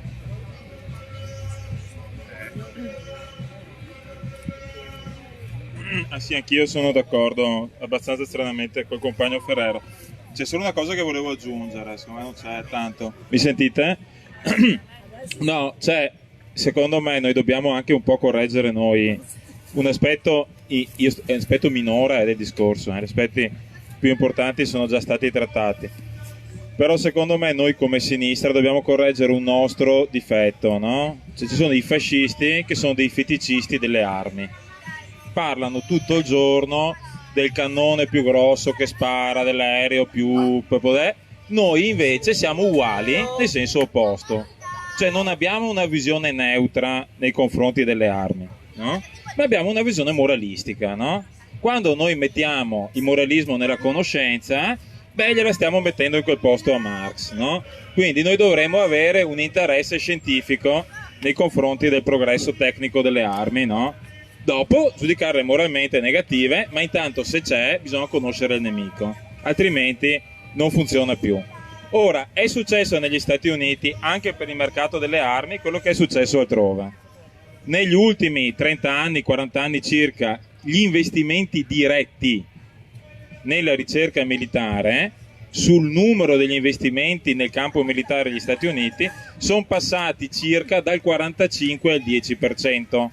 Quindi vuol dire che la quota che veniva data per lo sviluppo delle armi ai privati direttamente dal governo prima era del 55%, adesso è del 95%. Banalmente vuol dire che la stazione orbitale Alpha viene alimentata esclusivamente con missili Proton russi e con missili Ariane 6 europei, nella quota circa del 90% dei missili Proton russi e del 10% dei missili Ariane 6 europei, che sono un po' meglio ma costano 5 volte tanto, quindi adoperano quegli altri che sono appena peggio e costano 5 volte di meno. Nel frattempo sono stati sviluppati in tutto solo 3 tipi di missili ipersonici: gli missili russi Avangard e Zircon e i missili cinesi lunga marcia. I francesi ci hanno provato, non ci sono riusciti. Ora è evidente, secondo me, che si cerca a livello globale anche un equilibrio su questa cosa. L'arma che ha determinato lo scenario della seconda guerra mondiale a oggi è la portaerei, no? Lo dice benissimo Stiglitz, la portaerei è bellissima, io mi metto davanti a casa tua, io ammazzo te, tu non ammazzi me, wonderful, no? Il predecessore Hitler avrebbe detto Wunderbar, stessa roba, no? Allora il problema però è questo, se io posso colpire qualunque punto nel mondo con 20 testate di Hiroshima o 40 di Nagasaki, fate voi, no? In qualunque punto del mondo, facendo ripartire da Baikonur, io voglio che venga ratificato un nuovo equilibrio per cui le 500 portaerei americane non contano un cazzo, perché nella percezione collettiva contano ancora molto, ma da un po' non contano più un cazzo, da 2 o 3 anni, no? E quindi cosa c'è di meglio di una bella guerra per ratificare questa cosa? Ora, i nuovi missili ipersonici americani sono stati chiesti, senza dargli soldi in anticipo, dal presidente Biden a Elon Musk, che quindi per la prima volta un'azienda produrrà dall'A alla Z un'arma di distruzione di massa fatta e finita con i suoi lanciatori e tutto, cioè il 100% della linea di produzione dei nuovi missili ipersonici americani potrà essere lanciata da Elon Musk prima di consegnarli agli Stati Uniti d'America. Ora, secondo me noi dobbiamo anche, io mi ricordo quando ero più boccia, che ogni volta la guerra del Golfo nel 91 io leggevo lunghissime reportage nei giornali borghesi circa quanto grandi erano le portaerei, le armi quanto grosse erano, cosa facevano, quali erano le novità tecniche. Se notate, in questa guerra nessuno parla delle nuove armi, no? Voi sapete che sono tanti ragazzetti che gli piacerebbe da morire, farebbe un sacco di like su internet, farebbe un sacco di soldi, ma nessuno ne parla. Allora io temo che ci sia un fattore mio di pessimismo nel fatto che questa cosa prima o poi debba essere usata, ok? Dico il missile ipersonico, può anche essere svuotato alle testate nucleari, però io penso che sia estremamente probabile che ci debba essere un riconoscimento di questa cosa, che per farlo faranno dei casini. Guardate bene, ma è l'idea mia, che era molto più adatto per gli Stati Uniti all'uopo Trump che Biden, nel senso che noi sappiamo che in un punto a caso fra il 2000 e il 2010 il prodotto interno lordo cinese ha superato quello americano. È difficile dire fra il 2000 e il 2010, perché provate voi a calcolare la parità del potere d'acquisto del RMB, porca puttana, non è semplice. Però per la legge di Rothschild, finché il paese più ricco al mondo era l'impero britannico, governava l'impero britannico, quando il PIL più alto è passato agli Stati Uniti, ha iniziato a governare gli Stati Uniti, adesso è più di 10 anni, 15, che il PIL più alto ce l'hanno i cinesi, ma i cinesi non ne fotte un cazzo di governare per il momento, perché sanno che se governano col cazzo crescono al 9% all'anno, crescono all'1% e l'export cresce più al 6%, ma allo 0,5% forse cala. E quindi quello che aveva capito Trump, dal mio punto di vista, era che bisognava urlare, agitarsi tanto e non fare un cazzo, sperare che il palo della cuccagna fosse ben ingrassato e che duri finché dura. Più si agitano, più si costringe Xi Jinping a dire: fioi, basta, non avete rispetto per la finanza internazionale. Cioè il segretario del Partito Comunista Cinese che arriva, gli prende per l'orecchio e dice: fioi, non avevi rispetto per la finanza internazionale, adesso comando io. Questo terreno però è estremamente accidentato e quindi io penso che anche noi dovremmo iniziare a riflettere su queste cose e anche a parlarne, perché penso che questi due elementi di cui nessuno parla sia pericolosissimo non parlarne a livello di opinione pubblica. Il primo, le nuove armi che esistono, specie i missili ipersonici, che vanno capiti come funzionano, come abbiamo capito obtorto collo come funzionavano le portaerei, perché che vogliamo o no dovremmo prima o poi capirlo. E il secondo elemento, il fatto che il paese col PIL più alto è la Cina, ma continua a comandare gli Stati Uniti, e questo è un problema dal punto di vista capitalistico, non dal punto di vista socialista. È un'enorme, infinita contraddizione a livello macroscopico dal punto di vista capitalistico. Noi sappiamo che i capitalisti sono bravissimi a gestire le contraddizioni a livello microeconomico, ma pessimi a gestire le contraddizioni a livello macroeconomico, e questa è una contraddizione veramente molto macro. Quindi... Grazie. C'è altro? Vieni.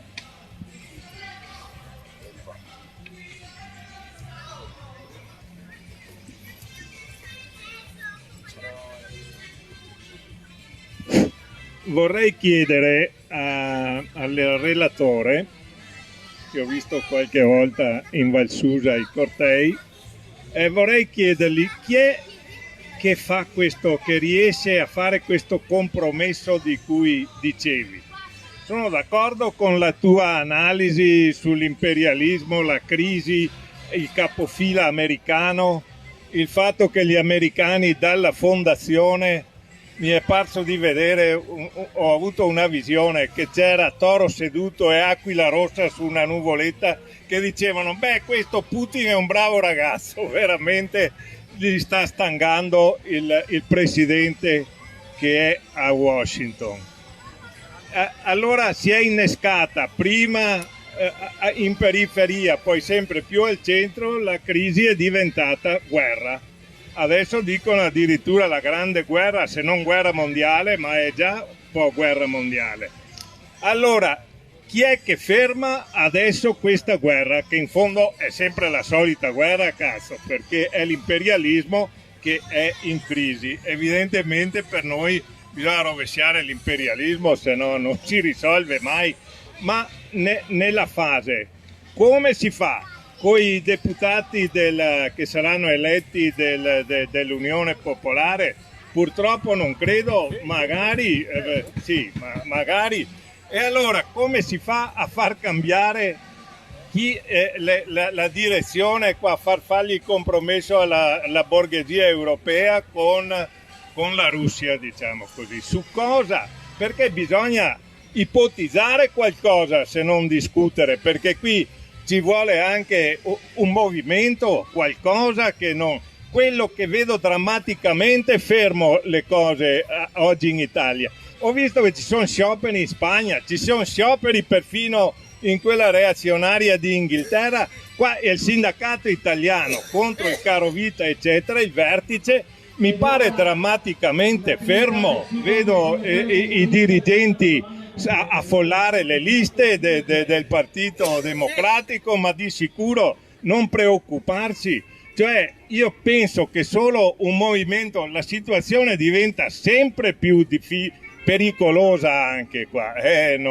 Sono d'accordo con tutto quanto dicevi, ma chi può far cambiare veramente, se non unicamente un grande movimento di massa, come quello che in qualche modo anche in Germania si stanno organizzando scioperi, cioè degli scioperi che costringano anche in qualche modo. Questa è l'unica via, mi pare. Volevo chiederti che cosa ne pensi.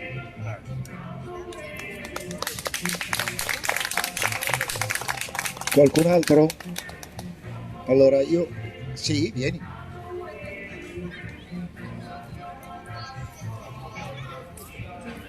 Buonasera a tutti. Io sono un collaboratore della CGIL della Guizza e tramite un compagno ho saputo che c'era Ferrero. Io ieri ho cominciato a guardare un pochettino perché sinceramente lo conoscevo poco. Mi sembra che il discorso che ha fatto non c'è da criticare niente, perché è una persona colta, esperta e anziana, nel senso di quel lavoro, del lavoro che ha fatto fino adesso da anni. Però secondo me il problema che io mi pongo e mi chiedo è che se parliamo sempre nel 2022 di fascisti, comunisti, americani, guerrafondai da sempre, non è una novità di questa sera. Cioè non andiamo da nessuna parte, perché il 25 di settembre ci aspettano al voto, un voto fasullo, finto, perché secondo me non c'è più politica in questo paese, non ci sono più persone all'altezza di fare politica. Prendo quelli di una certa età, anche, no, beh. Allora, il problema secondo me è quello di cambiare mentalità, fare discernimento. Cioè quello che è stato, quello che è lo viviamo, il futuro lo riprogrammiamo, ma non con, secondo me, la fiamma su Fratelli d'Italia, la falce e il martello sulla bandiera rossa. Sono cose che ormai sono talmente, come si dice, si sono fondate nella storia. Il mondo ha bisogno di un'altra visione, di un altro modo di pensare. Per esempio, la parola popolo. Non si sente più parlare del popolo, armi, Cina, economia, futuro di che cosa? Ma le persone sono quelle che contano. Siamo noi umani che contiamo, non quello che sta facendo un personaggio americano, un personaggio russo, un personaggio cinese. Io sono una persona, io sono il popolo, voi siete il popolo. Questa frase non si usa più. Nelle manifestazioni che ho fatto da anni non si parla più del popolo. Per esempio le feste dell'unità, ve le ricordate? Erano fantastiche. Sono stato ad Abano alla festa del PD che mi faceva una tristezza e qui è quasi uguale. Ma non è per PD, per rifondazioni. No, ma io non sto offendendo nessuno, sto facendo una mia analisi. Io dico, io ho 63 anni a novembre, ne ho i coglioni pieni di sentire di quello che è stato. Cioè, questa sera, anche se Ferrero ha fatto un'analisi eccezionale, non mi dice niente che l'America è così. Sono guerrafondai, punto, e lo saranno tutta la vita. È che noi italiani dovremmo essere italiani come eravamo, capaci di fare politica. E parlo di Enrico Berlinguer, per esempio. Perché non torniamo a quell'idea? È semplice, basta ritornare alle origini. Non ci vuole chissà che cosa o che titoli di studio. Quando noi andiamo a manifestare dobbiamo essere convinti, non dire per esempio alla manifestazione e dalle alle fra 2 orette andiamo via, prendiamo il punto e andiamo a casa. Facciamo di meno fare le manifestazioni. Cioè, non possiamo criticare i giovani che non partecipano se noi di una certa età non siamo convinti. Bisogna essere nella vita, mostrare quello che si è, anche con i propri limiti. Io alla terza media non sono mica laureato in scienze politiche o in nessuna cosa, però sono stanco di sentire cazzate da tutte le parti. Cambiano casacca ogni 2 anni, 3 anni, ma che cosa stiamo dicendo? C'è la gente di sinistra, è sparita quasi tutta, secondo me. Questo non è un rimprovero, perché non lo sto dicendo a me stesso prima che a tutti voi. Sono contento di essere qua perché ho fatto una serata diversa dal solito, però mi sembra moscia, fiacca, sebbene c'è cultura, perché tutti quelli che hanno parlato hanno cultura, ma basta con quello che era ieri, basta. Grazie. Ancora? Qualcuno?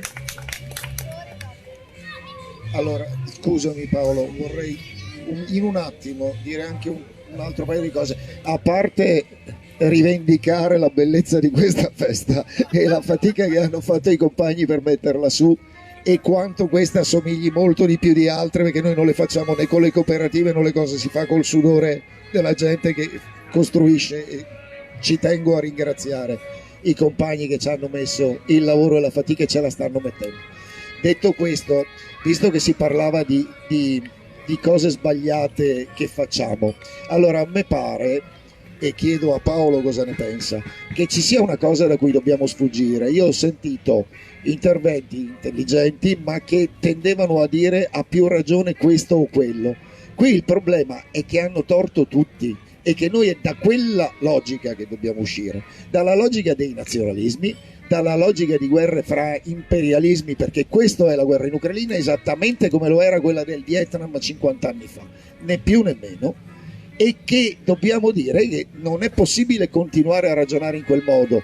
In quel modo qualcuno vincerà o perderà, ma siamo esposti in questo momento all'idea dell'incidente nel Golfo del Tonchino. Credo che tutti sappiate che cos'è. Qualcuno si può inventare qualcosa e scatenare una guerra su questo, e noi siamo a un passo da quella cosa lì. Questa cosa non si rovescia prendendo parte per l'uno o per l'altro o facendo il tifo per l'uno o per l'altro, si rovescia cambiando integralmente il punto di vista, altrimenti hanno ragione gli Stati Uniti a voler difendere il loro sistema, ha ragione Putin a non volere gli Stati Uniti ai confini di casa sua, e invece hanno torto tutti e due. Quindi usciamo da questa cosa che è esattamente la causa della prima guerra mondiale, non della seconda, che era un'altra storia. Vorrei sapere cosa, e anche vorrei sapere, perché si parlava adesso di Unione Popolare, io penso che in un paese in cui miracolosamente ancora oggi più del 70% della popolazione, i sondaggi ci dicono, è contraria a questa guerra ed è contraria all'invio di armi, è contraria alla partecipazione a questa guerra, Il ruolo che deve avere Unione Popolare in tutto questo mi sembra rilevante e non marginale, al di là di quanti deputati e senatori riusciremo a eleggere.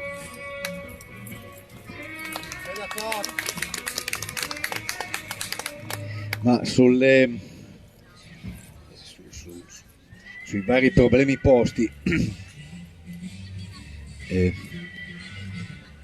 intanto rivendicherei una cosa: non abbiamo parlato di ieri. Il dibattito stasera non è stato su che cosa eravamo o di nostalgici, è stata una discussione sul domani, e personalmente credo di aver usato più la parola umanità che non classi, per dirne una. In questo senso non leggiamo tutte le cose secondo uno stereotipo che non corrisponde materialmente. Io penso che noi ci stiamo interrogando su che cosa fare domani, non su come eravamo quando eravamo giovani, perché ahimè giovani non lo siamo più, e quindi si può semplicemente cercare di capire come si dà una mano nell'oggi per evitare un disastro pazzesco, perché il rischio è un disastro pazzesco. Allora partirei per questo dalle cose che diceva adesso Giuseppe e dalla questione che veniva posta, cioè cosa si può fare concretamente. E la mia opinione è molto semplice, che le cose da fare sono tante e sono anche abbastanza alla portata di mano. Ne provo a mettere una serie in elenco, perché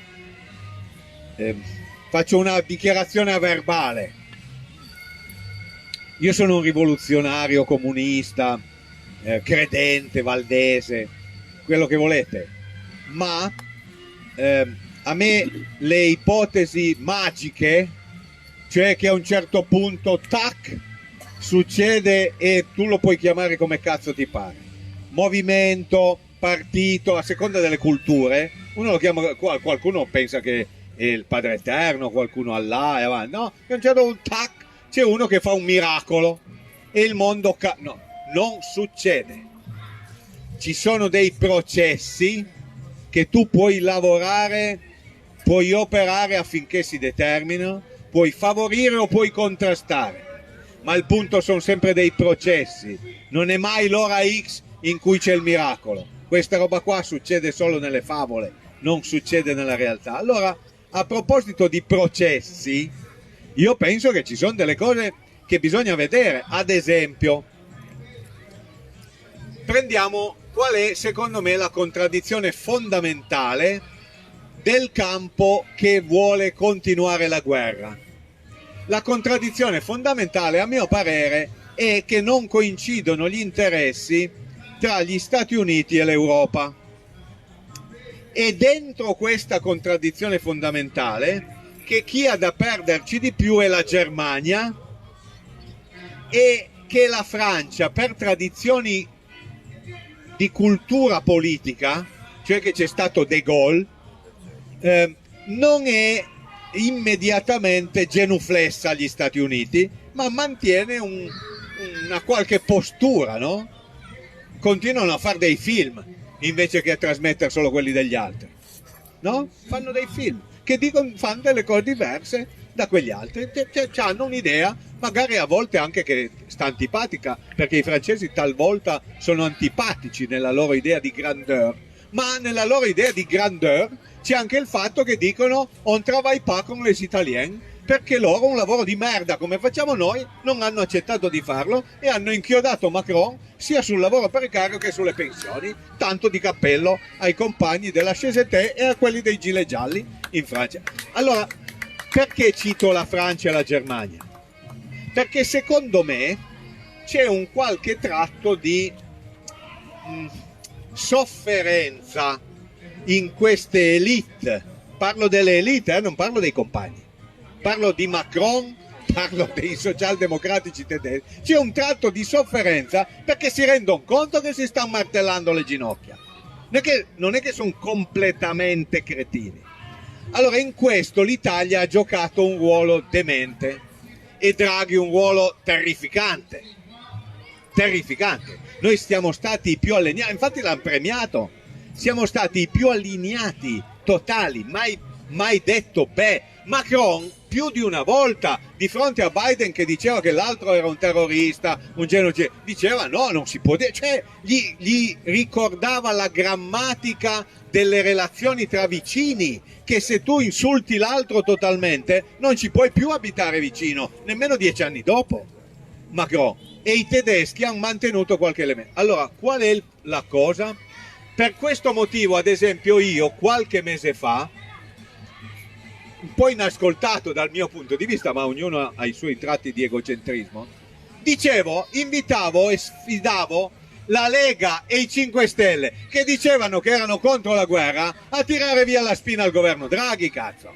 Perché se Draghi cascava in illo tempore, sarebbe stato bene contro la guerra. Perché noi siamo stati il punto fondamentale. Noi abbiamo permesso agli Stati Uniti di comprarsi tutti i paesi dell'Est che stanno nell'Unione Europea, perché oramai l'Unione Europea non c'è più a guida franco-tedesca, è a guida polacco-estone. Siamo in mano dei cretini. Allora, per questo io sfidavo i 5 Stelle e la Lega a staccare la spina, dicendo se ci credete alle cose che Salvini dice e che dice Conti, tirate via, invece continuare a mandare armi. Zero carbonella. Ma per questo motivo, dopo che c'è stata la crisi di governo, anche se i 5 Stelle era l'ultima cosa che volevano, perché ci si sono ritrovati in mezzo senza volerlo, abbiamo giustamente fatto un'offensiva come Unione Popolare per dire facciamo un accordo con i 5 Stelle. Perché? Perché nei 5 Stelle c'è un pezzo di quell'elemento del popolo, chiamatelo come volete, che Conte drammaticamente vuol tenere in un limbo utilizzabile per qualsiasi accordo. E invece noi gli abbiamo semplicemente detto: senti, sulla guerra mettiamola all'opposizione della guerra e produciamo un polo di aggregazione che non ti proponiamo nemmeno che si chiami di sinistra, ma che sia contro la guerra fino in fondo. Per questo abbiamo fatto. Questo è far politica. Adesso perché servono i voti a Unione Popolare? Perché il capitalismo è un modo di produzione che punta al massimo del profitto, ma punta al massimo del profitto nel minimo del rischio sociale, non in astratto. Allora, se da questa vicenda in Italia non viene nemmeno fuori un'opposizione di sinistra, i Draghi continueranno a fare i cazzi che vogliono, totali, e faranno bene, perché avranno la legittimità di farlo. Se almeno da questa vicenda della guerra viene fuori un'opposizione di sinistra che è in grado di entrare in sintonia con quel 60% di popolazione che sulla guerra la pensa benissimo e poi ha delle difficoltà, sarà tutta colpa nostra, sarà tutta colpa nostra che siamo cretini, ma ha delle difficoltà a connettere la sua opinione sulla guerra con il voto che dai, perché questo si tratta. Cioè noi abbiamo della gente in Italia che se vai a discutere è per tassare i ricchi e contro la guerra avanti, e poi vota esattamente quelli che vanno contro. Ma io penso che c'è un problema nostro, non è solo che c'è un problema loro, però mi piacerebbe di riuscire ad avere un polo di opposizione a sinistra, perché io penso che se in un paese come l'Italia il Papa, cioè un'autorità morale che sta nella longue durée della coscienza del popolo italiano, e una sinistra politica conseguente fanno una battaglia vera, secondo me riescono ad avere un peso che va al di là del peso elettorale che hanno.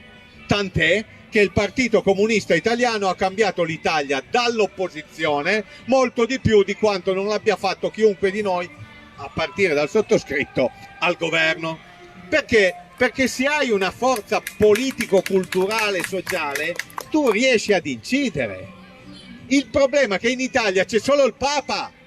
Questo è guardate, lo dico non per battuta, io ho il massimo rispetto di Francesco, e che c'è solo il Papa. Quella lì sembra un'ipotesi moralistico-religiosa. E invece la sua è un'ipotesi politica, perché quando dice facciamo le trattative, dice una cosa politica, non dice mica una cosa nel campo della morale. Il problema in Italia è costruire un polo politico che sia coerente quanto il Papa nel battersi per la pace. In questo secondo me non è indifferente se dalle elezioni emerge o non emerge. Mélenchon non governa mica in Francia, ma secondo voi Mélenchon avrà qualche peso nella determinazione di che cosa farà Macron o no?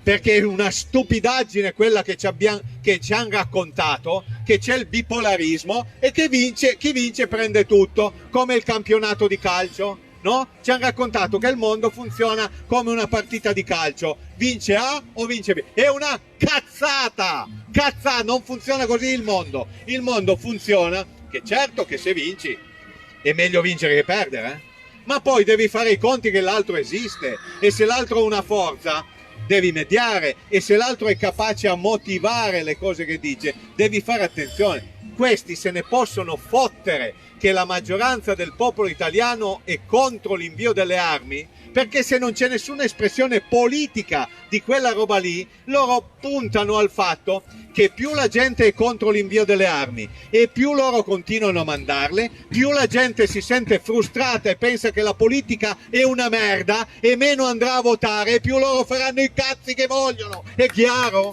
Per questo serve Unione Popolare, perché tu devi riuscire a portare dentro l'opzione della politica esattamente la rappresentanza di quella che è la volontà. Però io non è che sono scemo, e cioè penso che basta votare Unione Popolare e l'abbiamo risolta. Fino lì ci arrivo anch'io.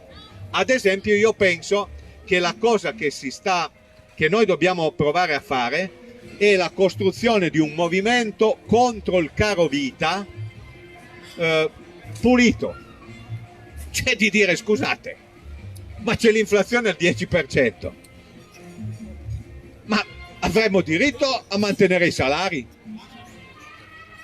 Ma scusate, se queste sanzioni hanno fatto aumentare il prezzo del gas di tot, ma la dovrà pagare le multinazionali che ci hanno guadagnato sopra? Perché la dobbiamo pagare noi? Togliete le sanzioni. Cioè io sarei per fare una roba della semplicità di parole d'ordine che aveva Lenin nel 17, che appunto erano pace e terra ai contadini, che oggi secondo me, caro vita, no, noi non ci stiamo a pagare i costi di una guerra che non si capisce contro chi è, perché pare contro di noi. Io penso che va fatto questo. E va fatto in Italia come va fatto in Germania, e sarà secondo me questo che può far saltare il meccanismo, perché la cosa che sta succedendo secondo me è che le borghesie europee hanno iniziato a capire che si stanno segando il ramo su cui sono sedute, e in parte c'è la fedeltà all'alleato avanti, ma in parte c'è anche una cosa un po' più complessa. Allora in Germania, se l'associazione dei piccoli imprenditori tedeschi dice che è contraria alle sanzioni perché gli demolisce l'apparato produttivo, io penso che è una cosa positiva. Se iniziano ad esserci raccolte di firme tra i deputati, o se il vice ministro dell'industria tedesco dice, o il vicepresidente del Parlamento tedesco dice che bisogna smetterle con quelle sanzioni perché distruggono l'apparato produttivo tedesco, io penso che è positivo. Noi dobbiamo agire su quella contraddizione, e io penso che questo è il punto fondamentale per finire la guerra. Cioè, la dico paradossalmente, il modo per finire la guerra il più rapidamente possibile non è il dire che vogliamo la pace, ma è costruire una mobilitazione sociale contro gli effetti economici e sociali dell'inflazione, che sono il diretto prodotto di quella guerra. Spero di essere riuscito a spiegare. E quindi io, se uno mi dice cosa possiamo fare per cercare di smetterla, di dare una mano al Papa nel dire trattativa. E chi la deve fare la trattativa? L'OSCE? È possibile? Ho visto qualcuno che inizia a dire ma tiriamo dentro anche la Cina. Non lo so, cioè si è messa a far trattare la Turchia, che sono, se c'è una roba fascista in giro per il mondo, è quella. Se sono riusciti loro a fare degli elementi di trattativa, vuol dire che il problema è che uno se la vuol fare, no? Allora, io penso che noi dobbiamo avere la parola d'ordine della trattativa, che è la seguente: la guerra non si vince, la guerra si ferma. Questo è il punto. Quando discuti al bar, dobbiamo vincere? No! Dobbiamo smetterla. E qualsiasi cosa venga fuori dallo smettere è meglio che non continuare. Punto. Number one, col Papa sulla trattativa contro il proseguire la guerra. Number two, costruire un movimento il più largo possibile, politico, sociale, culturale, quello che volete, sul fatto che non si capisce perché dobbiamo pagare i costi di un'inflazione al 10% che, guardate, chiuderà le fabbriche, perché non c'è un cazzo da fare. Io sono stato a Portovesme in Sardegna, dove c'è uno stabilimento che fa l'ultimo pezzo di zinco e piombo, che era delle miniere del Sulcis. Quelli lì, finché pagavano 50 milioni di bolletta elettrica all'anno, stavano sul mercato. Se devono pagare 500 milioni di bolletta, quelli lì stanno fuori mercato, chiusa la fabbrica. Ma così c'è il 10% dell'apparato produttivo italiano, forse di più, ma anche in Germania. Io penso che noi dobbiamo lavorare su questo. Non si capisce perché dobbiamo ucciderci da soli. Per cosa? Per nulla. Perché non è che fa finire la guerra, no? Diventiamo disoccupati in 5 milioni, finite la guerra. No, noi diventiamo disoccupati in 5 milioni e la guerra va avanti lo stesso. Non va bene? E quindi io penso a queste due robe qua: secchezza sulla trattativa e, secondo, movimento elementare contro il carovita. Contro il carovita. E la parola d'ordine per me è trattative e non il carovita. Questo è il punto politico. Sulle altre questioni, perché sono state poste invece, che se volete alla fine il nodo qual è? E che noi abbiamo gli Stati Uniti che pensano un mondo unipolare per ragioni di interessi loro. Il rischio è un mondo bipolare spaccato, a rischio di guerra atomica, cioè un mondo bruttino, non bello, E invece noi vogliamo un mondo multipolare di cooperazione. Allora, intanto bisogna aver chiaro che ci sono 3 ipotesi. Secondo me il fatto di averlo chiaro in testa è già una cosa, perché sovente non si capisce nemmeno, cioè noi non sappiamo nemmeno dove vogliamo andare. Invece uno dice: sai dove vogliamo andare? Vogliamo andare in un mondo in cui nessuno comanda lui da solo, ma non vogliamo nemmeno un mondo spaccato in due, in cui ci si arruola, si mette l'elmetto verniciato e bisogna spararsi economicamente, culturalmente, politicamente, fino al fatto che si vanno a verniciare le statue degli scrittori russi e avanti. C'è questa barbarie nazista che salta fuori. Noi siamo per un mondo multipolare e io penso che su questo va fatta una battaglia politico-culturale che si fonda però su un'idea che noi dobbiamo riuscire a smontare, perché tutto sto ambaradan al fondo sta in piedi sull'idea della scarsità. Il conflitto sta in piedi sull'idea che nel mondo non ce n'è abbastanza per tutti e quindi o mangiano i nostri o mangiano i loro. La Lega è andata al 30% sull'idea che non era possibile accogliere tutti, perché o mangiano i nostri figli o mangiano quelli là, e su questo la Lega è cresciuta. Ma la stessa roba avviene più in generale tra nord e sud, non ce n'è per tutti, o stiamo noi, e l'idea degli Stati Uniti di difendere i propri interessi in quel modo è l'idea che non ce n'è per tutti. E io penso che invece questo è il nodo fondamentale, che il capitalismo è un sistema che produce sfruttamento e schifezze, ma il capitalismo ha anche prodotto uno sviluppo della produttività del lavoro come non si era mai vista nella storia dell'umanità. Per cui fino al 1700 la produttività del lavoro è rimasta uguale e poi ha cominciato a salire, adesso va su così. Questo, come spiega Marx, non è un fatto negativo, è un fatto negativo nelle forme in cui si produce, perché si produce dello sfruttamento dell'uomo sull'uomo. Ma quella produttività del lavoro è positiva perché permette di risparmiare lavoro. Allora il punto di comprensione è che non c'è più nessuna ragione sostanziale perché l'organizzazione sociale si debba basare sullo sfruttamento del lavoro. Perché? Perché la produttività del lavoro è così alta che sarebbe possibile produrre tutto quello che serve lavorando 20 ore alla settimana invece che 40. Non so se è chiaro. Questo è il nodo che abbiamo davanti, che il capitalismo si riproduce ideologicamente e concretamente, anche se non ci sono più le ragioni materiali che ne hanno fatto partire l'esistenza. Perché il capitalismo in qualche modo ha prodotto le ragioni del suo superamento, cioè ha prodotto una produttività così alta che l'umanità non è più obbligata allo sfruttamento per poter vivere. Questo è il nodo.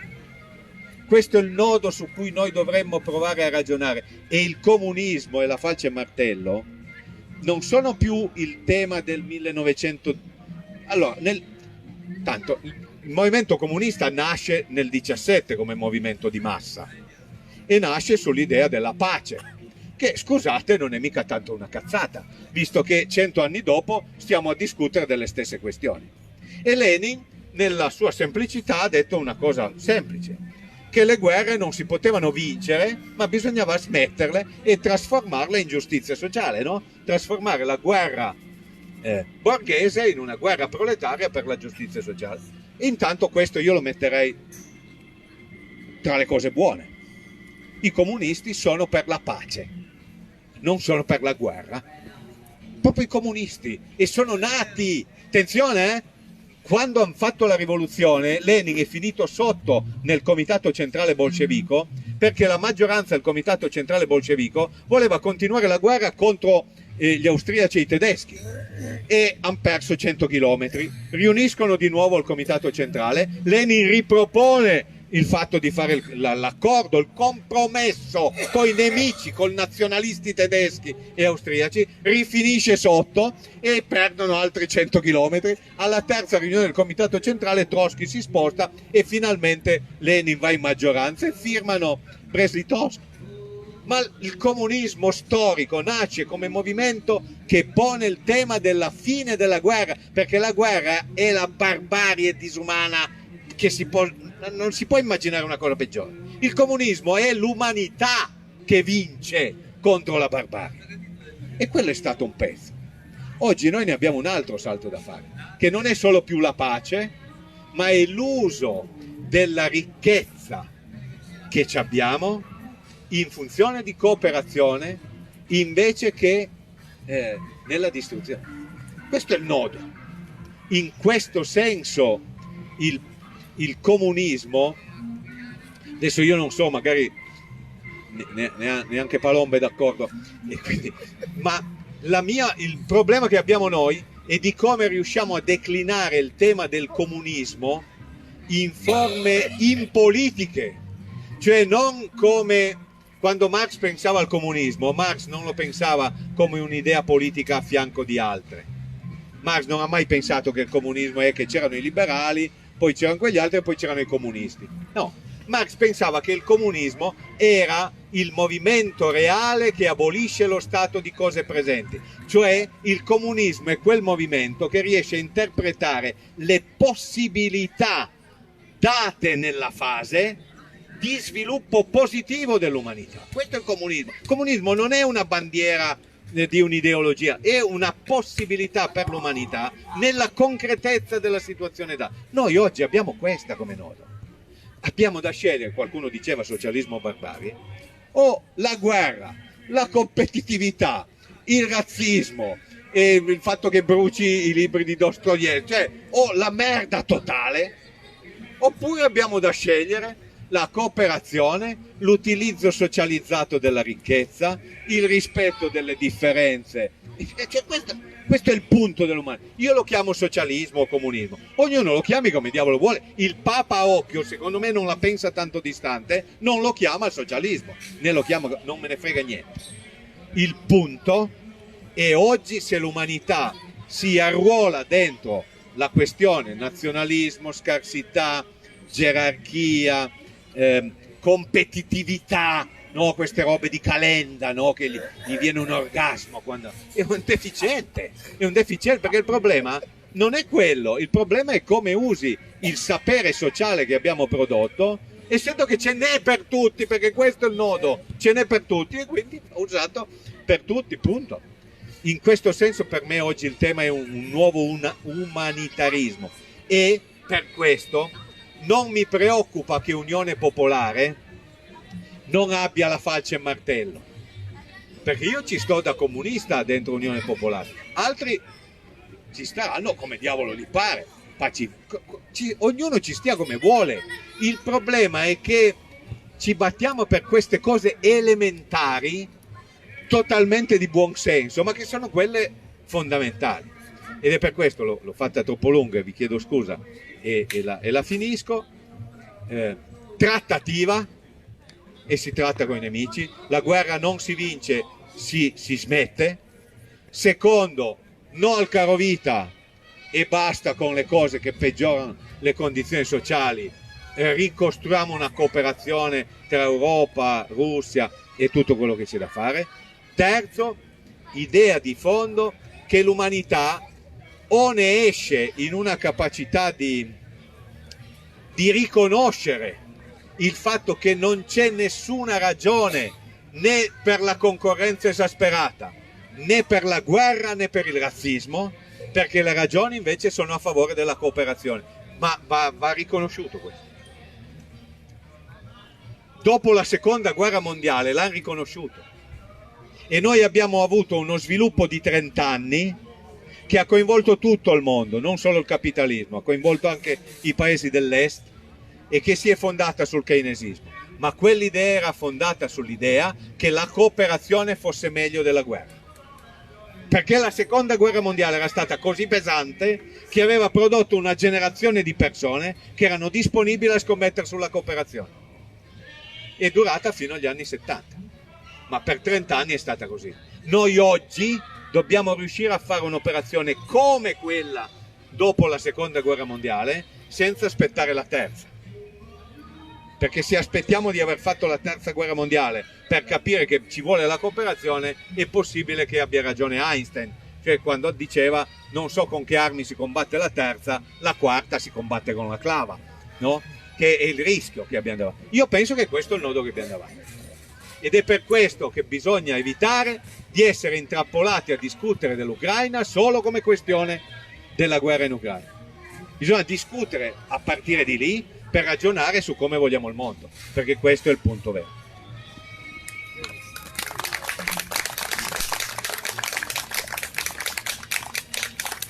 Allora, nel ringraziare Paolo, e non gli risponderò qui, gli risponderò dopo bevendo un bicchierino di rum che ci spetta, di ottimo rum cubano. Ringrazio tutti voi e vorrei dire solo una cosa a proposito della storia. La storia non si ripete, ma si impara dalla storia. Allora, nel 1914 l'Europa entrava in guerra e l'Italia era fuori, ed era fuori perché la maggioranza del popolo, la maggioranza del Parlamento e perfino il re erano contrari a quella guerra. Noi in quella guerra ci siamo entrati lo stesso. Bene, Unione Popolare non solo in Parlamento soltanto non si fa nulla, ma anche in Parlamento e poi per strada deve fare in modo che quella storia non si ripeta. Grazie a tutti, buonasera.